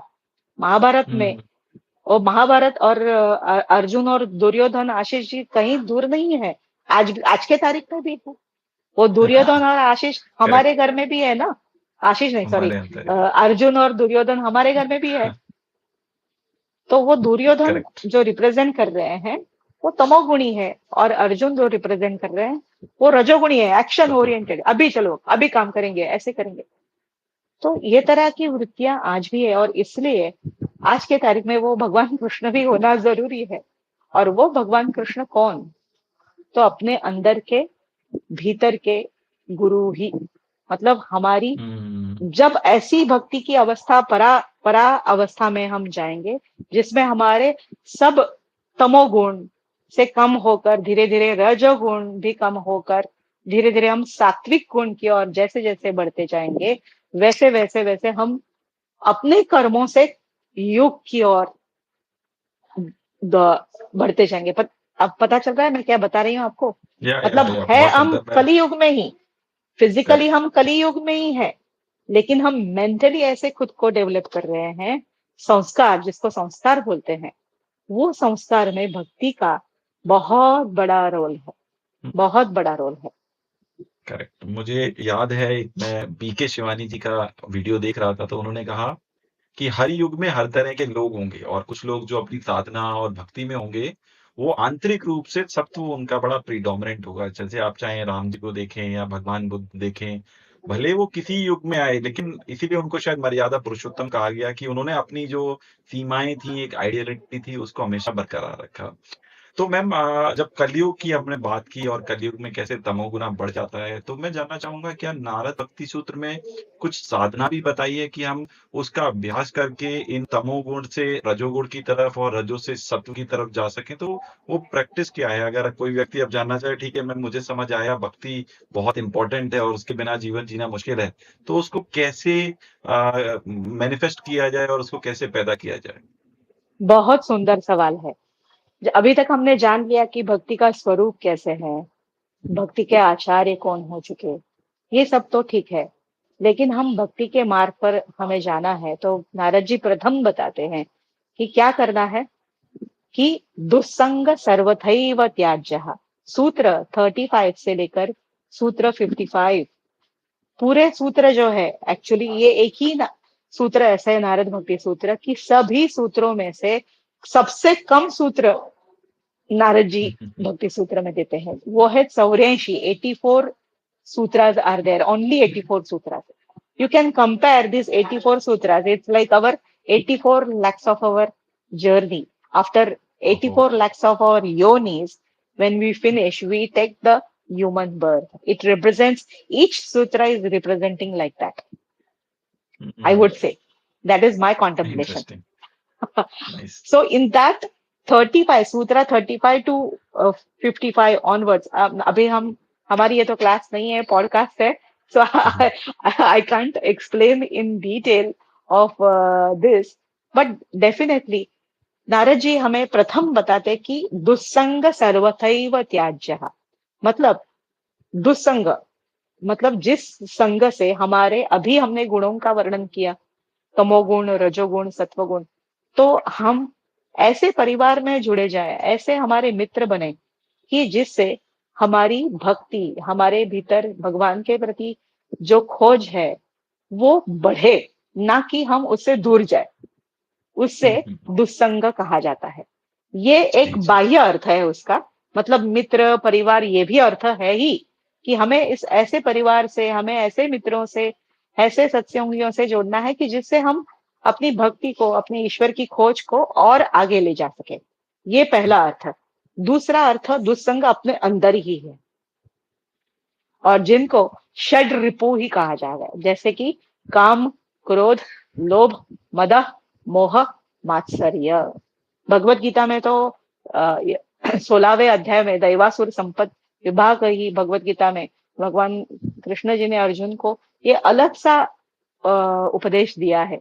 दैवासुर संपद विभाग योग, दैवी कैरेक्टरिस्टिक क्या है और आसुरी कैरेक्टरिस्टिक्स क्या है, और किस तरह से हमें आसुरी वृत्तियों अपने भीतर ही, मेरे भीतर ही दूसरे के प्रति ईर्षा है। हाँ, मेरी प्रोग्रेस हो गई, मेरी तनख्वाह बढ़ गई, हाँ, लेकिन दूसरे की तनख्वाह नहीं बढ़ गई होनी चाहिए, ये ईर्षा है। करेक्ट। हेल्दी कंपटीशन डेफिनेटली होना चाहिए, मैं मानती हूँ इस चीज को, लेकिन ईर्षा जब आ जाती है तो भगवान दूर हो जाते हैं। कबीरदा में ही ऐसे, हमारे संत कबीर है तो कबीरदा कहते हैं, यदि मैं है तो हरि नाही, और यदि हरि है तो मैं नहीं। अब मैं मतलब मैं, मेरी दुनिया, मेरी गाड़ी, मेरा घर, मेरी ईर्षा, मेरी जेलसी, मेरा क्रोध, मुझे ये खाना पसंद, मुझे वो खाना पसंद, मैं की बाराखड़ी चालू रहती है। और यदि जब मैं है तो भगवान बोले तू बैठ, तू अपने मैं के साथ, मैं जाता हूँ। तो ये इस अपने अंदर का ये जो दुस्संग है, ये मैं है, सबसे बड़ा दुस्संग है अहंकार, कि मैं इस पोजीशन में हूं, मुझे कौन बतवाने वाला। ये होता है, ये होता है। और जब अहंकार को ही हम पूरा सरेंडर कर लेते हैं, एक ऐसी अवस्था आ जाती है कि नहीं बॉस, मैं तुझे शरण हूं, तू ही बता मेरे को रास्ता दिखा, ऐसी एक भावावस्था आती है। उस भावावस्था में हम अपना अहंकार को भी त्याग देते हैं, और तब हमारे गुरु अपने लाइफ में निश्चित रूप से आते हैं, क्योंकि मार्गदर्शन निकलने वाले वही होते हैं।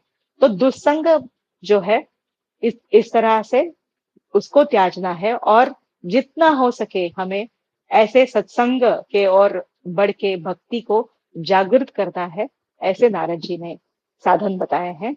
और उसमें से सबसे इम्पोर्टेंट साधन गुरु का होना। अपने लाइफ में यदि आपको गुरु नहीं है तो गुरु अवश्य आ जाएंगे, और गुरु यदि नहीं है तो आप अपने विचारों को, अपने माता पिताओं को, अपने आदरणीय व्यक्तियों को गुरु मानकर ही शुरू करें।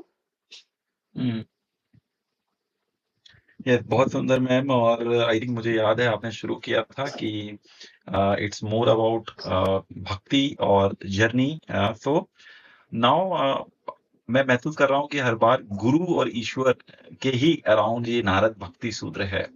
तो मैं ये जानना चाहूंगा, ये गुरु का नेचर क्या है, स्वभाव क्या है, और क्यों आई थिंक हम राम को देखें, चाहे जितने भी महान लोग हुए हैं, सबका जीवन में गुरु जरूर हुआ है। और जैसे गुरु पूर्णिमा भी आ रहा है, उस दिन हम इतना सेलिब्रेट करते हैं। तो गुरु कौन है, और क्या गुरु ही ईश्वर है? जैसे माय गुरु आल्सो सेज कि guru is none other than it's a form of Ishwara only. तो व्हाट दीज, और ये क्या हमसे अलग है, या हमारा और गुरु और ईश्वर का एक जो स्वरूप है वो एक ही है? अज्ञान रूप हम उसको भूल जाते हैं। और अभी आपने बड़ा सुंदरता से कहा कि संगत जो है, और सबसे पहले तो बाहरी जो दुसंग है, और जो इम्पोर्टेंट आपने बताया, जो हमारा अस्मिता है, जो हमारा अहंकार है। इसीलिए आई थिंक पतंजल योग सूत्र में भी अविद्या को सारे जो क्लेशास हैं उनका कारण बताया गया। तो गुरु और ईश्वर क्या है मैम? इसको भी मैं चाहूंगा थोड़ा सा आप डिफाइन करें, जो लोग कनेक्ट कर पाए, क्योंकि आई थिंक सारी चीजें घूम फिर के गुरु और ईश्वर से ही कनेक्ट करने के आ रही हैं। यस, बहुत सुंदर सवाल है ये भी। इसके लिए मैं फिर से कबीरदा का ही दोहा दोहराऊंगी। कबीरा खड़ा बाजार में।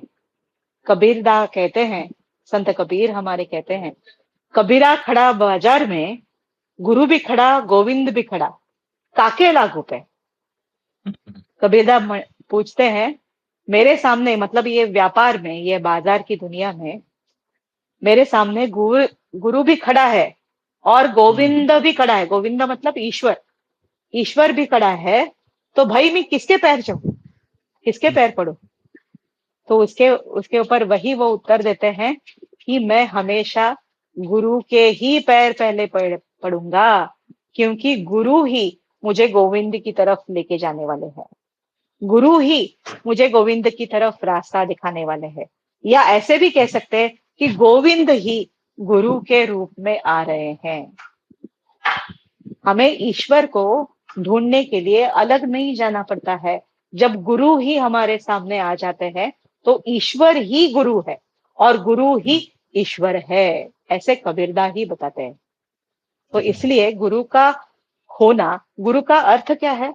जो हमारे अंधकार को दूर करता है, हमारे अंतर के अंधकार को दूर करता है। आशीष जी, ये तो शुरू की ग्रॉसर लेवल स्टेज है। मतलब शुरू शुरू में हरेक लोगों ने, मतलब प्रभु रामचंद्र जी के गुरु हुए, श्री कृष्ण जिनका अवतार हुआ, उन्होंने भी गुरु किए हैं। दत्त गुरु संप्रदाय जिनका मैंने अभी उदाहरण दिया, उन्होंने तो 24 गुरु किए थे उनके लाइफ में, गुरु बनाए, करेक्ट। जिनको हम एक्सटर्नल गुरु कह सकते हैं।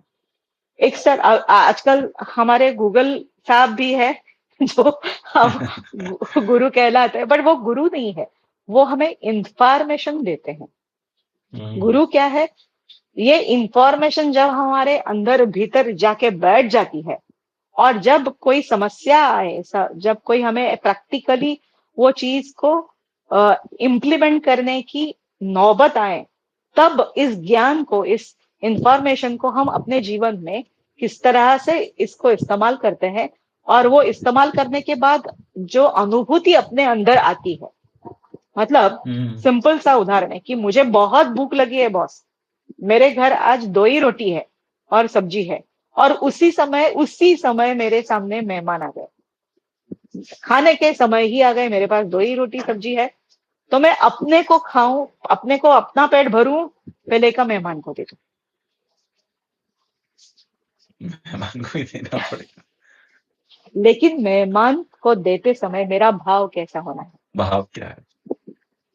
तो जब ये भाव है कि अतिथि देवो भव, आज जो मेरे साथ अतिथि आया है, मेरे बस की जो रोटी है वो मैं अतिथि अपने दे रहा हूँ, उससे मेरे अंदर जो आने वाली ऊर्जा है, मेरे अंदर जो आने वाला ज्ञान है, वही सबसे गुरु ज्ञान है बॉस। और हमेशा भक्ति त्याग के बिना होती ही नहीं, इसलिए मैंने उदाहरण दिया। यहाँ हमने क्या त्याग किया? मेरा भोजन को त्याग किया। भोजन त्याग होने के बाद, सेवा होने के बाद ही भक्ति आती है, तब जाके भक्ति का रस निर्माण होता है, तब जाके उस व्यक्ति में भी हमें ईश्वर का रूप दिखने लगता है। नहीं तो हम अपने मन में बोले क्या है अभी खाने के टाइम पर ऐसा नॉर्मल रिएक्शन होता है। बट जब हम भक्ति मार्ग पर चलते हैं तो इसी सिचुएशन को हम अलग रूप से देखते हैं। इसलिए मैं सिंपल सा उदाहरण दिया, बहुत सारे उदाहरण देने के लिए, लेकिन जिस उदाहरण से हमें ये पता चले कि मेरे भीतर ऐसे बहुत सारे प्रसंग अपने लाइफ में आते हैं। अब हम रिकॉल करेंगे तो उस प्रसंग से, उन घटनाओं से मेरे भीतर की आवाज जो मुझे बताती है, सच्चा आवाज, वही अपना प्रथम गुरु है। वही अपना प्रथम गुरु है। और यस, इंटरेस्टिंग। तो मूविंग फर्दर आगे, मैं ये जानना चाहूंगा, आपने गुरु की व्याख्या करी, और गुरु कोई और नहीं आपने बताया, वो हमारे अंदर ही बैठा है। जब हम त्याग करते हैं तो हमें अंदर से ही उसका अनुभव होता है। तो आई थिंक, मुझे लगता है एक त्याग भी बड़ी साधना है भक्ति, और स्पेशली भक्ति सूत्रार्थ में तो नारद बता रहे हैं कि बिना त्याग के संभव नहीं। जब हम, और मैं अभी आई थिंक स्वामी शिवानंद जी की ही एक कमेंट्री देख रहा था, तो अंत में एक स्टोरी थी कि एक गरीब के घर पे कोई मेहमान आया, तो उसने अपनी रोटी उनको दी अपनी डाली से, तो उनकी डाली जो थी वो हीरे जवाहरात से भर गई। I don't know, it's like a story kind of thing कि देने, जैसे आपने कहा कि देने से हमें जरूर शुरू में अजीब लगता है, लेकिन उसका जो रिटर्न होता है, लाइक हम बैंक में भी इन्वेस्टमेंट करते हैं, but saving that increase, I think it's a form of like that only. So moving further ma'am, जैसे आपने त्याग की एक इम्पोर्टेंस बताई भक्ति सूत्र में, तो मैं आगे ये जानना चाहूंगा कि जब हम भक्ति का अभ्यास करते हैं तो आई होप बहुत तरह की प्रॉब्लम्स भी आती होंगी, जैसे आपने अलग अलग एग्जाम्पल दिए, तो क्या उसके भी सॉल्यूशन दिए हैं? जैसे हम लाइफ में देखते हैं एंग्जाइटी की प्रॉब्लम है, जॉब में है, हमारा एटीट्यूड नहीं है, जैसे आपने बोला एक भाव क्या है, हमारा एटीट्यूड बड़ा इंपॉर्टेंट है। तो लाइफ में अलग अलग तरह की हमें प्रॉब्लम दिखती है, चाहे वो रिलेशनशिप प्रॉब्लम हो, चाहे वो फाइनेंशियल प्रॉब्लम हो, चाहे वो हेल्थ प्रॉब्लम हो। क्या नारद भक्ति सूत्र भी उसका कोई उत्तर देने का प्रयास करता है किसी सूत्र के द्वारा? डेफिनेटली बहुत बार वो कॉशन करते हैं। नारद जी इस भक्ति की यात्रा में हमेशा हमें ये प्रथम बताते हैं कि भक्ति भाव यदि जो पैदा हुआ है, उस भाव को दृढ़ होना है। इसलिए भवतु निश्चय दार्ढ्यात् ऊर्ध्वम शास्त्र रक्षणम। भक्ति का यदि हमने निश्चय भी किया है तो वो निश्चय दृढ़ होना चाहिए। यदि वो निश्चय दृढ़ नहीं है तो आगे वाला सूत्र बताते हैं अन्यथा पातित्य शंकया। मतलब यदि हमारा निश्चय दृढ़ नहीं है, मतलब भगवान के प्रति हमारा विश्वास दृढ़ नहीं है, तो there are chances of falling down in the bhakti. जैसे हम स्नेक एंड लैडर का गेम खेलते हैं ना, बचपन में हमने खेला ही होगा। आपको याद है कि जाते जाते फांसे ऐसे पड़ जाते हैं कि ऊपर सीढ़ी पर चढ़ गए, एकदम भक्ति के ऊपर ही मार्ग पर गए, आया अहंकार, आया जैसे अहंकार आया, फांसे ऐसे आ गए कि चलो, फिर सांप के मुंह से नीचे आ गए। तो ये अहंकार बहुत बड़ी सूक्ष्म चीज है, और फॉल डाउन ऑफ भक्ति जो है वो उसी से हो जाती है। इसके लिए नारद जी बहुत बार प्रिकॉशन देते हैं कि भक्ति दृढ़ होनी चाहिए। इसलिए भगवान हमेशा सहायता हमारी करते ही है ऐसे प्रसंगों में, लेकिन हमारी परीक्षा भी लेते हैं। और इस परीक्षा लेने के लिए हमारी बुद्धि जो है वो हमेशा तीक्ष्ण होनी चाहिए। इसलिए हनुमान जी की प्रार्थना मैं हमेशा करती हूँ, क्योंकि मनोजवम मारुत तुल्य वेगम जितेन्द्रियम बुद्धिमताम वरिष्ठम वातात्मजम वानरयूत मुख्यम श्रीराम दूतम शरणम प्रपद्ये। कैसे है वो? बहुत तीक्ष्ण बुद्धि वाले हैं, बहुत भक्तिमान है, वीर्यता से है, मतलब सभी गुण उनमें है, लेकिन वैसी भक्ति करने के लिए बुद्धि भी तीक्ष्ण होनी चाहिए। कि कैसी बुद्धि तीक्ष्ण? की सामने आने वाली डिश मेरे लिए मेरा लोभ मोह जागृत करने वाली है या नहीं है, ये बुद्धि हमें होनी चाहिए। यदि वो मोह जागृत कर रही है, मेरे सामने रसगुल्ले गुलाब जाम भर के दिए, तो लोभ होने की चांसेस 100% है। बट ये खाके मेरी आनंद की अवस्था बढ़ेगी बढ़ेगी, लेकिन शुगर की अवस्था बढ़ेगी। ये ज्ञान भी होना चाहिए। मैं एक जस्ट सिंपल सा जोक भी उसके साथ क्रैक कर रही हूँ।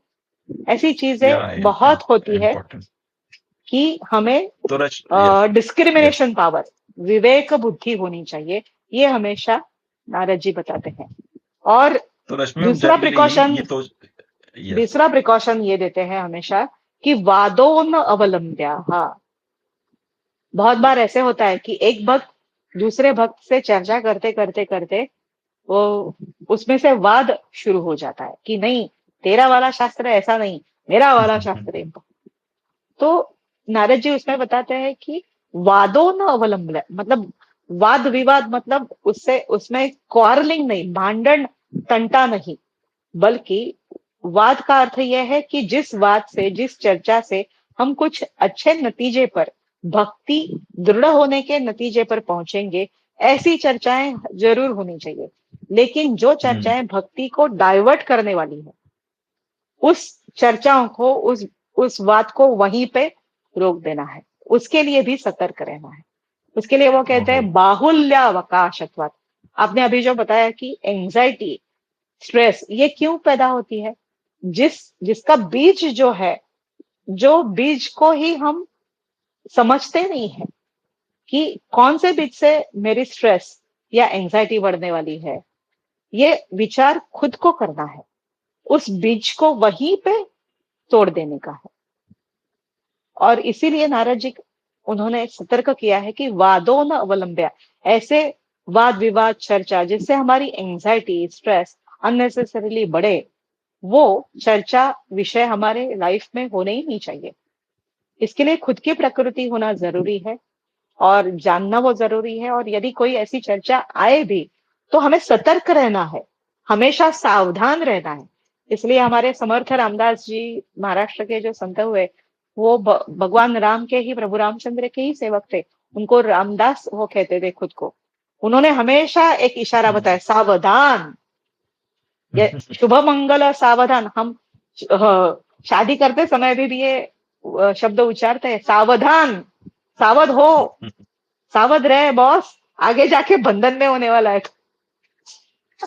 तो ये डर नहीं है। ऑफ कोर्स कौटुंबिक जो फैमिली लाइफ है वो उसकी यात्रा और उसका आनंद भी अलग है, लेकिन उनके लिए वो प्रिकॉशन बोलते हैं कि सावधान, be very careful, be very thoughtful while doing the action। And उसके लिए मैं हमेशा योग ये जानती हूँ कि जैसे हमने ये विषय हमारी थेरेपी से शुरुआत हुई थी, योग सिर्फ योगासन नहीं है, योग सिर्फ प्राणायाम नहीं है, योग सिर्फ integrated approach of yoga therapy नहीं है, हालांकि योग है हमारी सजगता है, चेतना है, हमारे लाइफ में, हमारे एक्शन में, खाते समय, उठते समय, बैठते समय, जागरूक होते समय हमें सजग होके खाना पीना उठना बैठना है। और वही सजगता मतलब योग है। हम इसको वॉर कंडीशन नहीं कह सकते, वॉर में ऐसा ही होता है, बट ये वॉर नहीं है, ये वॉर है सजग, ये है सजगता का वॉर ऐसे कह सकते हैं, अंतर्यामी यात्रा का वॉर। अपने भीतर के अंदर ही जो रिपू बैठे हैं, चल खा रहे बॉस, बोल रहा है हमारे फ्रेंड्स के साथ आज क्यों सत्संग में जाने का है, आज क्यों ये पॉडकास्ट देखना है, चल चल बंद कर पॉडकास्ट और हम जाते हैं पार्टी को, ये भी ऑप्शन है हमारे पास। Correct correct. But to what to choose wisely, that discrimination power God has given us, and definitely we should use that। और एक मैं बताना चाहती हूँ आशीष जी, स्वामी परमांसा योगानंद जी ने एक बहुत ही सुंदर उदाहरण दिया है। हमारे जीवन में 3 चमत्कार है। हाँ, कौन से 3 चमत्कार? एक पहला चमत्कार कि हमें मनुष्य जन्म प्राप्त हुआ है। जैसे ही मैंने कहा कि 84 lakhs ऑफ योनिस के बाद हमारे मस्तिष्क का, हमारी चेतना, हमारा बैकबोन भगवान ने ऐसे डेवलप किया, इतने प्राणियों को डेवलप करने के बाद, ताकि हम ईश्वर को समझ सके। हमारे भीतर वो एक्सप्रेशन पावर भी दी है, बोलने की भी हमें क्षमता दी है, ताकि हम अच्छे बोल, मीठे बोल भी बोले और प्यार से बोले मदर आई लव यू। कितना अच्छा लगेगा, अपनी माँ को बोलेंगे। तो अपने वाणी को सही इस्तेमाल करें, वो भी ताकत भगवान ने हमें दी है, क्योंकि हमारा मनुष्य जन्म है। ये पहला चमत्कार। दूसरा चमत्कार, इस मनुष्य जन्म में हमें भगवान के रूप, भगवान का दर्शन, भगवान की जिज्ञासा जो भी है वो पाने की तीव्र जिज्ञासा हो, और वो तीव्र जिज्ञासा के मार्ग पर हमें वो ज्ञान देने वाले गुरु प्राप्त हो। ये दूसरा चमत्कार, मतलब अब मनुष्य योनि में भी है और हमें गुरु भी प्राप्त हुआ है। हाँ, हम खुद को एनालाइज करते जाएं कि कौन सी यात्रा में है हम मनुष्य योनि में है और गुरु भी हमें प्राप्त हुआ। अब तीसरा चमत्कार योगानंद जी बताते हैं कि तीसरा चमत्कार यह है कि हम गुरु के मार्गदर्शन पर बतलाते हुए उस मार्ग पर ईश्वर की ओर पढ़ने के लिए दिन रात इकट्ठे कर रहे हैं बॉस।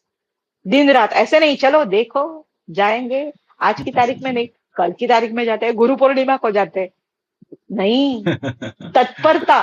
तत्परता मतलब how intense I am towards searching for God, towards searching for reality. That is the third miracle. और उसके लिए हमारे मस्तिष्क, चेतना, जितना भी हमारा भगवान ने दिया हुआ है वो सबको हमें सब इस्तेमाल करना है अपने पूरी लाइफ पूंजी में, ऐसा मेरा मानना है। क्योंकि लाइफ पूंजी भी बहुत कम है भगवान की खोज और रियलिटी इसी जीवन में पूरी करने के लिए, क्योंकि आगे वाला जीवन पता नहीं ना, मैं मनुष्य हूं, प्राणी हो जाऊं या वनस्पति हो जाऊं, यू नेवर नो। यस, बहुत सुंदर मैम। और जैसा कि आपने बताया है कि गुरु की एक इम्पोर्टेंस है, और अलग अलग तरीके से अभी इतना इंटरेस्टिंगली कि जब अलग अलग जो सेंट्स हुए कि उनके जीवन में कैसे उन्होंने इन बाधाओं को दूर किया, और गुरु एक बड़ा ही इम्पोर्टेंट एक सेंटर पिलर थे।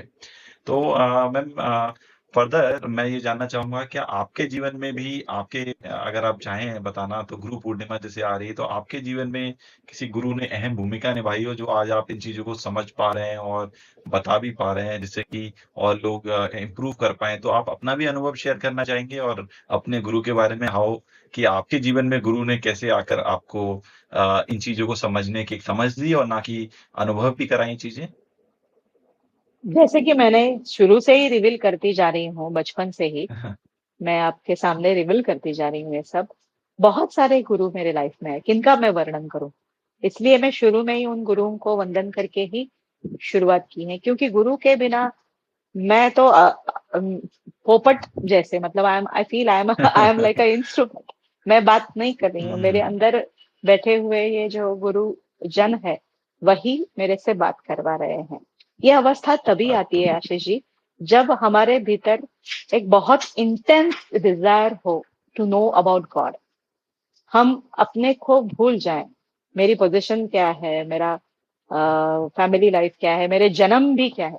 क्योंकि गुरु हमारे जब आते हैं हमारे लाइफ में तो पिछले जन्म का भी हिसाब किताब देते हैं हमें। ऐसे यदि आप ऑटोबायोग्राफी ऑफ योगी, ये आपने किताब पढ़ी हो तो उन्होंने उसमें आपने पढ़ा होगा कि श्यामाचरण लहरी महाशय, लारी बाबा जी, उनको महाअवतार बाबा जी जब मिलते हैं द्वारहाट में, तो उन्होंने क्रियायोग के बारे में उनको वो स्मरण दिलाते हैं श्यामाचरण लहरी जी को, कि बाबा तेरा ये पिछले जन्म का हिसाब बाकी था, वो पूरा करने के लिए मैं अभी आ रहा हूँ, तुझे ये आगे जाके काम करना है। तो श्यामाचरण लहरी बाबा जी तो बंगाल में थे, उनको द्वारहाट में बुलाया गया ये क्रिया योग की दीक्षा देने के लिए, उनके लाइफ में योग आने के लिए। तो ये सब बहुत बड़ी हस्तियां हैं, बहुत बड़े संत हैं, उनके लाइफ में ऐसे बदलाव आते हैं, तो हमारे लाइफ कुछ भी नहीं, क्षण क्षण मात्र है। इसलिए लेकिन गुरुओं का यस, मार्गदर्शन के बिना कोई भी नहीं जा सकता, उसी तरह से मैं भी हूँ, मैं भी हूँ। इंटरेस्टिंग। तो आई थिंक आप इस आंसर का अलग तरह से जवाब दे सकते हैं। तो जैसे नारद भक्ति सूत्र में आई थिंक बहुत सारे भक्तास की बात की गई है और अलग-अलग स्टोरीज की बात की गई है। तो आप कुछ ऐसी स्टोरीज शेयर करना चाहेंगे जो जीवन में जब बहुत प्रॉब्लम थी, क्लैरिटी नहीं थी, उस समय भक्ति और ईश्वर ने कैसे उनके जीवन में, जैसे हम हनुमान की स्टोरी देखते हैं और आपने एक ऑथर भी की है बुक, तो उनके जीवन से कोई कथा हो या और जो ऋषियों के यहाँ वर्णन किया गया है that you would like to share कि जैसे अलग-अलग ऋषियों की बात की गई है नारद भक्ति सूत्र में, जहाँ वो अलग-अलग भक्ति बता रहे हैं कि भक्ति की अलग-अलग सांडिल्य हुए या अलग-अलग ऋषि हुए। तो उनके जीवन में कैसे भक्ति, कोई स्टोरी उनके जीवन से आप बता सकें जहाँ भक्ति की अलग ही व्याख्या, चाहे हम गोपी का जैसे आपने वर्णन किया या अर्जुन और कृष्ण की बात की, तो आपकी कोई दिल के नजदीक स्टोरी हो that you would like to share, जो आपको अगर बहुत भक्ति सारे, किसी को समझाना हो तो वो या बहुत सारे ऐसे स्टोरीज है। कौन सी स्टोरी बताऊं मैं? जो भी आपके हृदय के सबसे नजदीक हो। मुझे लगता है हम पॉडकास्ट के थोड़े एंड में आ रहे हैं, तो मुझे यस। ये बताना ही है, क्योंकि ये क्षणार्धम अपि व्यर्थम न नेयम, ऐसे नारद जी का ही सूत्र है। भक्ति में भक्त को एक क्षण भी व्यर्थ नहीं करना है। तो जब ऐसे सवाल आता है तो इमीडिएटली पहला सवाल यही है कि जिसका आंसर होना है बॉस उसका ही पहले आंसर कर। हुँ, तो क्योंकि क्षणार्धम अपि व्यर्थम न नेयम, आगे वाला क्षण कैसा है पता नहीं। तो उसके लिए मैं बहुत टचिंग जो भक्ति का प्रवास है उसमें से बहुत टचिंग स्टोरी जो मैं पढ़ रही हूँ वो रामायण से है। ऑफ कोर्स हनुमान जी का जब हम चरित्र ढूंढने की कोशिश करते हैं, मुझे हमेशा ये जिज्ञासा रही, खास करके नारद भक्ति पढ़ने के बाद। बहुत सारी भक्ति के प्रकार है, जैसे कि मधुर भक्ति, वात्सल्य भक्ति, जैसे यशोदा मैया की हुई है, कैकेयी की हुई है, जैसे माँ और बेटे की भक्ति वो वात्सल्य भक्ति है, या गोपियों की भक्ति हुई है, जैसे अभी गोपियों का वर्णन हुआ कृष्ण का और गोपियों का, वो भक्ति है मधुर भक्ति।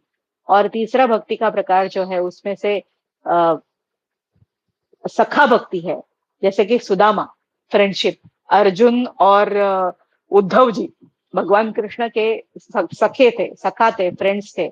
उसमें सुदामा भी था, उनकी भी भक्ति के अनेक दर्शन सखा भक्ति में आ जाते हैं। लेकिन और तीसरा चौथा जो प्रकार है वो शांत भक्ति रस है, जैसे कि युधिष्ठिर महाराज जो हमारे महाभारत के हुए हैं, वो भी भक्त थे।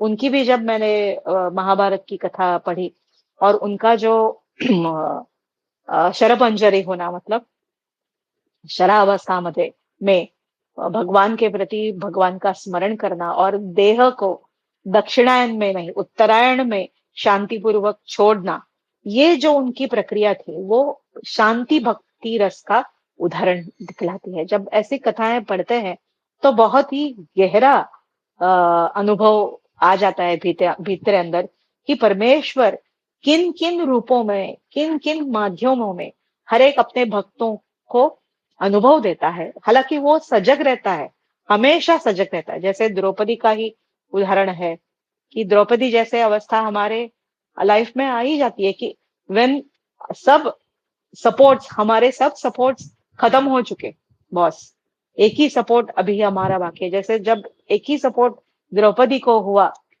द्रौपदी वस्त्रहरण का प्रसंग मुझे कहने की जरूरत नहीं है, तो वो जो द्रौपदी की भक्ति है वो अनन्य भक्ति है कि भगवान एक क्षण का भी विलंब न करते हुए द्रौपदी की लाज राखी है। मीराबाई का उदाहरण है उसमें। तो ये सब जब पढ़ते हैं तो सभी उदाहरणों से मुझे हमेशा भक्ति में डूबने के बाद हनुमान जी की भक्ति का रस पढ़ के बहुत ही भक्तिमय हृदय द्रवने लगता है, क्योंकि हनुमान जी के अलावा किसी ने और भक्ति की नहीं। और ये मैं नहीं कह रही हूँ, ये जो मैं प्रसंग बताने जा रही हूँ वो सुंदरकांड का वर्णन उसमें सीता जी खुद बता रहे हैं, सीता माता बता रहे हैं। वो प्रसंग का वर्णन यदि वक्त है हमारे पास तो बताऊं? या कर सकते हैं, जिससे हमारे हृदय की भक्ति जागृत हो और हमारे जीवन में यदि हमें कोई गुरु आने वाले भी है तो भक्ति के बिना वो नहीं आ सकते हैं। तो भगवान करे ये नरेशन आप खुद ही दे। जैसे कहा जाता है कि जब भी जहां पे राम कथा होती है तो हनुमान जी सामने ही बैठे हैं। और मेरे मैं हमेशा मानती हूँ कि यदि मैं खुद अकेली भी हूँ तो मेरे साथ हनुमान जी सामने बैठे हैं, क्योंकि राम कथा सुनने के लिए हनुमान जी कहीं से भी आते हैं। और ऐसे कीर्तनों में रिवाज है कि एक आसन हनुमान जी के लिए रखा जाता है, जैसे मैंने आज भी यहाँ पे रखा है मेरे घर में ही हनुमान जी को बिठाने के लिए और उनको, बहुत सुंदर। तो वो सुनने के लिए आतुर है, इसके लिए मुझे बोलना ही है। वो कथा है कि जब हमें ये पता है कि हनुमान जी को प्रभु रामचंद्र उन सीता माता की पहचान को दृढ़ करने के लिए, उनकी पहचान को दृढ़ करने के लिए उनकी मुद्रिका उनको देते हैं। जब हनुमान जी बताते कि आप अपना कुछ पहचान मुझे दे ताकि उन माता को पता चले कि मैं आपका सेवक उनको मिलने के लिए आया हूँ। कि वो भी इतने बुद्धिमान है। आज के तारीख में दूसरा कोई सेवक होता तो हाँ मालिक ने आज्ञा की चलो गए, ऐसा नहीं। उन्होंने से मालिक को भी बताया कि मालिक मुझे कुछ चिन्ह दे आपका ताकि मैं आपकी माता को जाके बताऊं। वो माता ही, वो हमेशा उनको माता पिता ही मानते थे अपने, प्रभु रामचंद्र जी पिता और ये माता। तो हुआ ये कि वो रामायण में जब मैं पढ़ती गई तो उनका लंका पार करना बहुत बड़ा टास्क था उनके लिए। हालांकि वो वीरपुत्र है, वायुपुत्र है, वायु की गति से वो जाने वाले हैं, लेकिन उनको ये भी एक वरदान था उनके बचपन में ऋषियों ने दिया हुआ। तो उनके पास बहुत ताकत थी और उस ताकत से वो ऋषियों को उनका छल करते थे। मतलब उनके ऋषि में जाकर उनके पेड़ों में पौधों को काटना, ये करना वो करना, क्योंकि उनकी ताकत का कैसे इस्तेमाल करना है वो बुद्धि उनको बचपन में नहीं थी।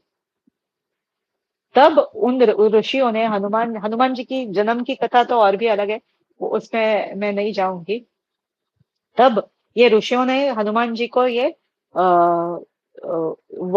शाप दिया था, ऐसे बोलो कि जब तुम अपने गुरु का तुम्हें स्मरण होगा, जब अपने गुरु के साथ आप मिल जाओगे तब अपने शक्तियों का आपको स्मरण आएगा, तब आपको शक्तियों का इस्तेमाल करने की ताकत आ जाएगी। क्योंकि वो विध्वंसक शक्ति हो रही थी। It is a energy, that energy was useful but that was not useful that time for the rishis around him। वो बचपन के थे और जैसे ही वो बड़े हो गए, प्रभु रामचंद्र जी और लक्ष्मण जी, उनकी मुलाकात हुई। ऋषमुख पर्वत है, उस ऋषमुख पर्वत पर उनकी मुलाकात हुई first time in the life, when he was in ब्राह्मण रूप। हनुमान जी ने ब्राह्मण जी का वेश धारण किया था, और वो सुग्रीव जी के मित्र बने हुए थे और सुग्रीव जी की रक्षा कर रहे थे। तो उनको लगा कि ये कोई दुश्मन आने वाला है, अपने टेरिटरी में आ गए हैं। कौन? प्रभु रामचंद्र और लक्ष्मण। इसके लिए बचाव के कार्य में वो गए, इसलिए उन्होंने ब्राह्मण का रूप किया था।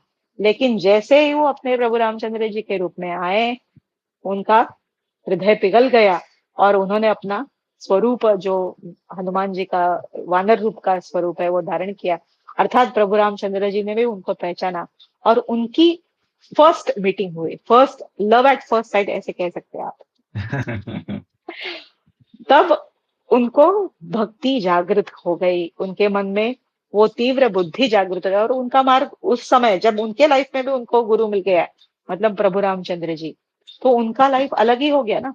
तब तक वो ढूंढ ही रहे थे, लेकिन उसके बाद उनके लाइफ को भी, किनके, हनुमान जी के लाइफ को भी एक अलग अलग दिशा मिल गई। ये तो हम रामायण में पढ़ते ही हैं। तो इसके लिए अब ये प्रसंग कि प्रभु रामचंद्र जी ने मुझे आज्ञा तो दी है, तो सीता माता को ढूंढे कैसे? अब ढूंढने के लिए वो लंका आ गए, बहुत यात्रा करके वो लंका आ गए।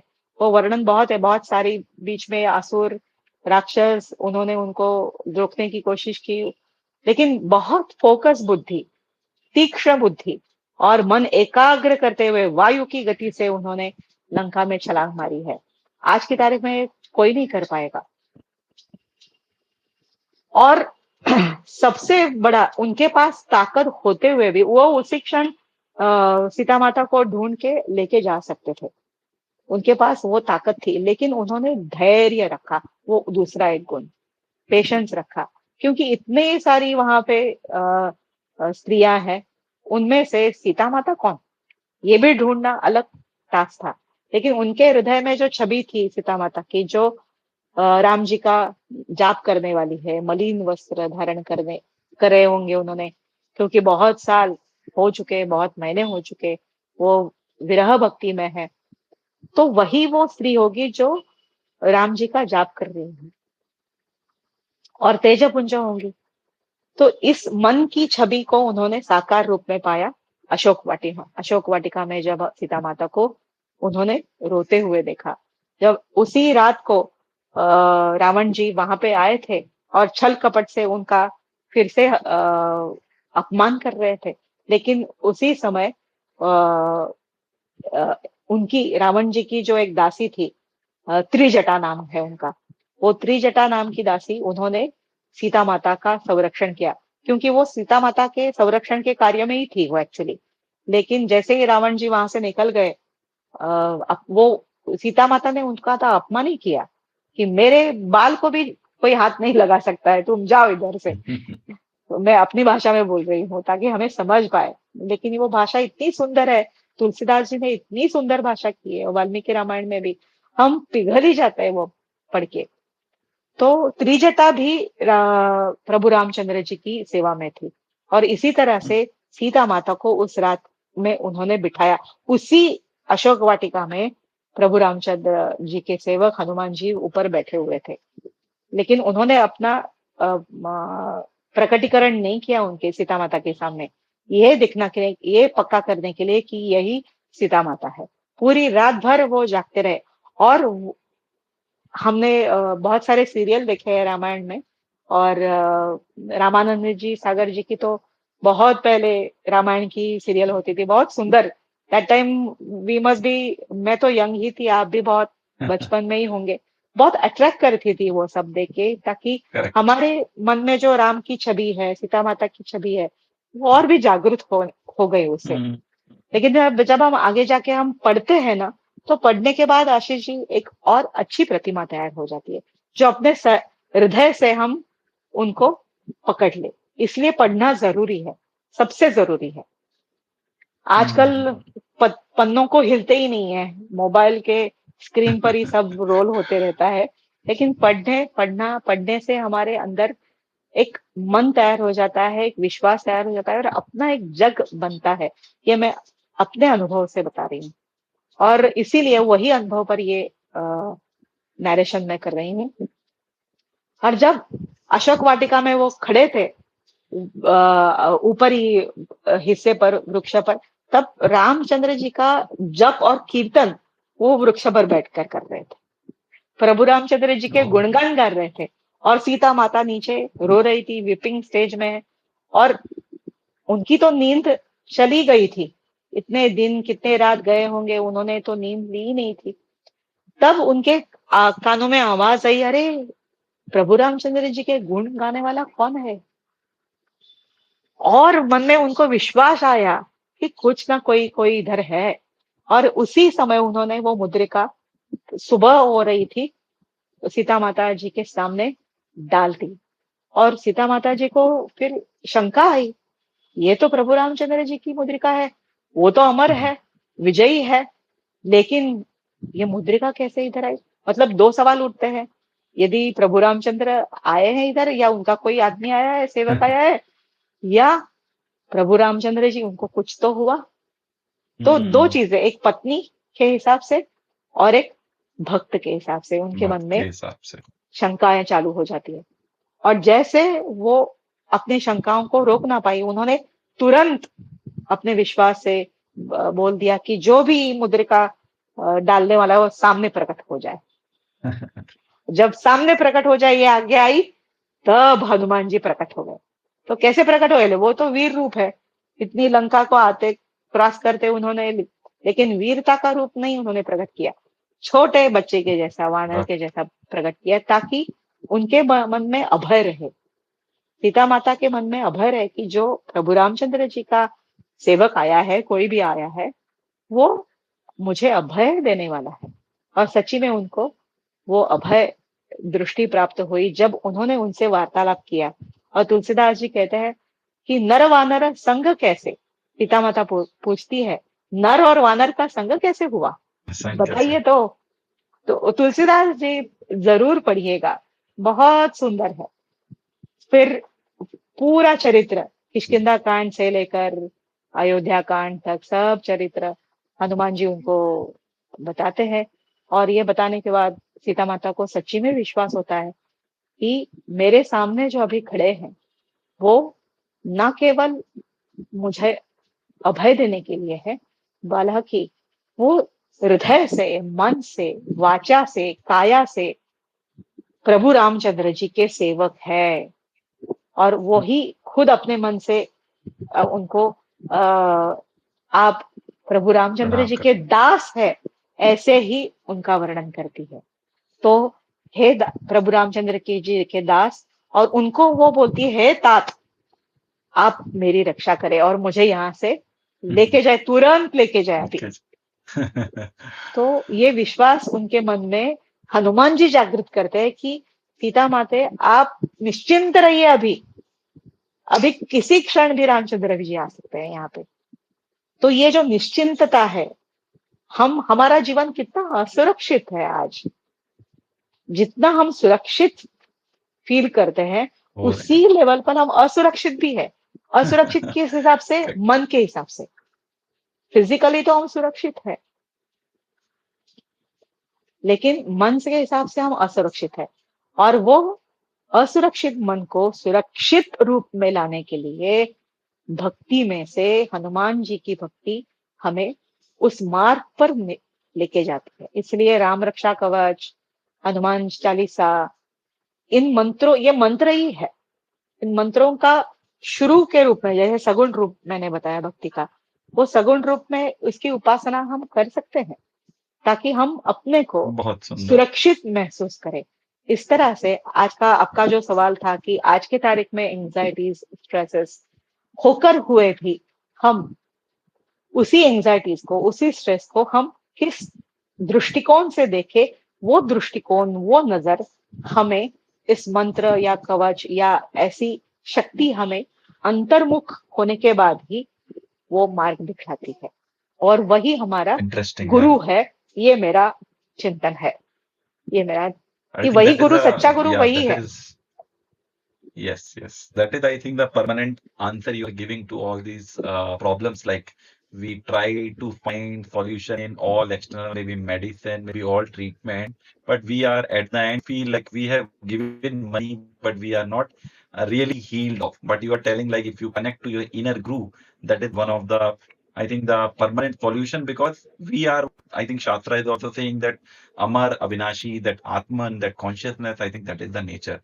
And bhakti is, I think, the simplest way. When I was reading Narad Bhakti Sutra, कि भक्ति is the easiest one. अगर वो कृपा है गुरु की या ईश्वर की, तो उसको पाना बहुत ही सामान्य है। तो इसी के साथ मैम हम लोग आ चुके हैं आज के इस बहुत ही सुंदर भक्ति में पॉडकास्ट के अंत में। And I feel today this, I don't know whether somebody will feel bhakti or not, but for me it was really a conversation which made my heart feel and experience bhakti and the flow. Like you told, it's not me who is telling it, the one who is sitting within me who is telling the experience. So that is the important thing.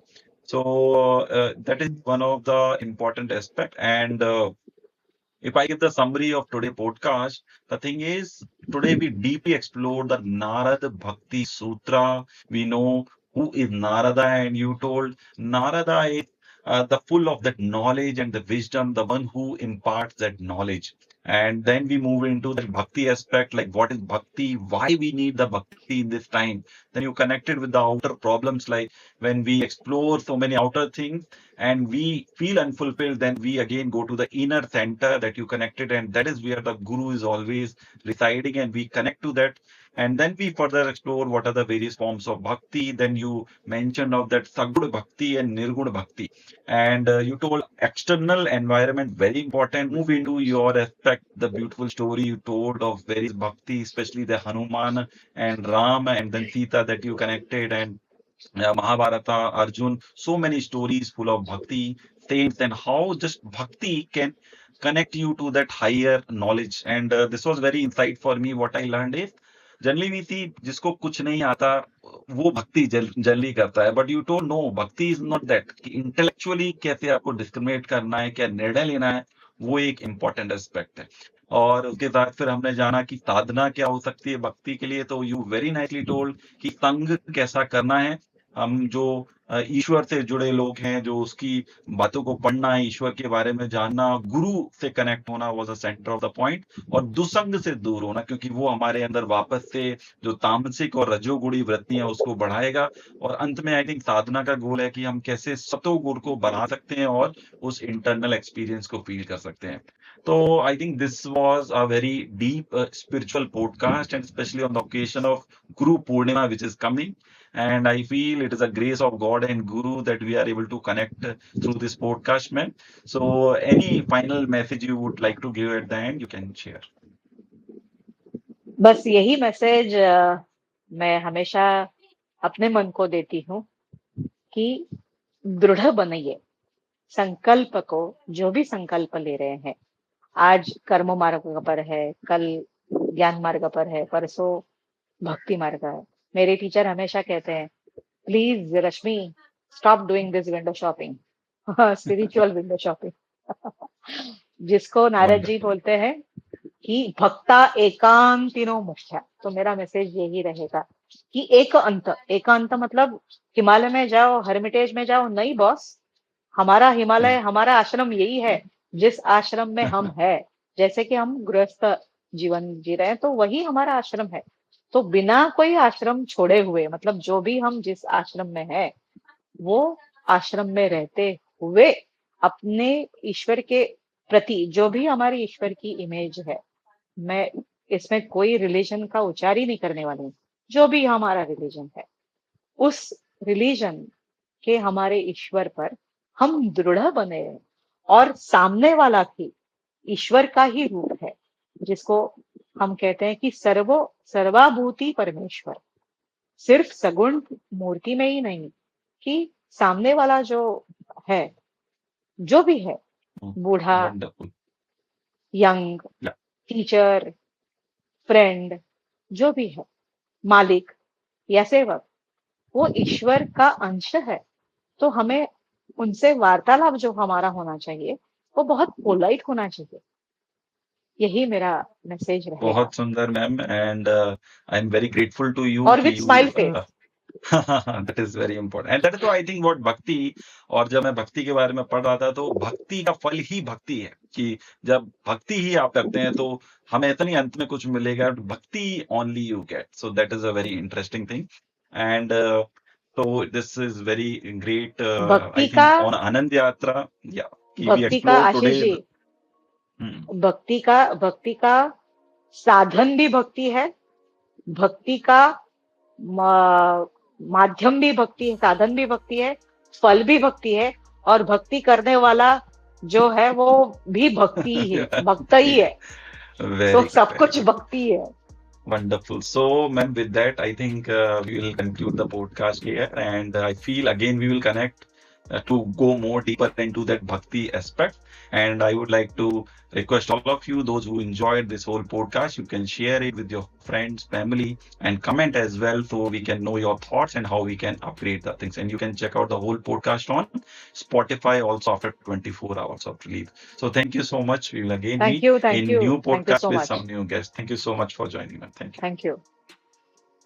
सर्वे भवन्तु सुखिनः, सर्वे सन्तु निरामयाः, सर्वे भद्राणि पश्यन्तु, मा कश्चित् दुःखभाग् भवेत्। ओम शांति शांति शांति। धन्यवाद। Thank you so much for this wonderful opportunity and wonderful occasion. Thank you. Kanha Kanha आन पड़ी मैं तेरे द्वार कान्हा कान्हा आन पड़ी मैं तेरे द्वार कान्हा कान्हा आन पड़ी मैं तेरे द्वार। माटी करो या शरण में ले लो, तन को मेरे चरणों में जगा दो। माटी करो या शरण में ले लो, तन को मेरे चरणों में जगा दो। मुरली समझ के हाथों में उठा लो, मोहना तू देख तो ले एक बार। मोहना तू देख तो ले एक बार। कान्हा कान्हा आन पड़ी मैं तेरे द्वार कान्हा। जो तुझसे चाहे ऐसी नहीं मैं, हाँ तेरे राधा जैसी नहीं मैं, फिर भी हूँ जैसी ऐसे नहीं मैं। मोहना तो देख तो ले एक बार। मोहना तो देख तो ले एक बार।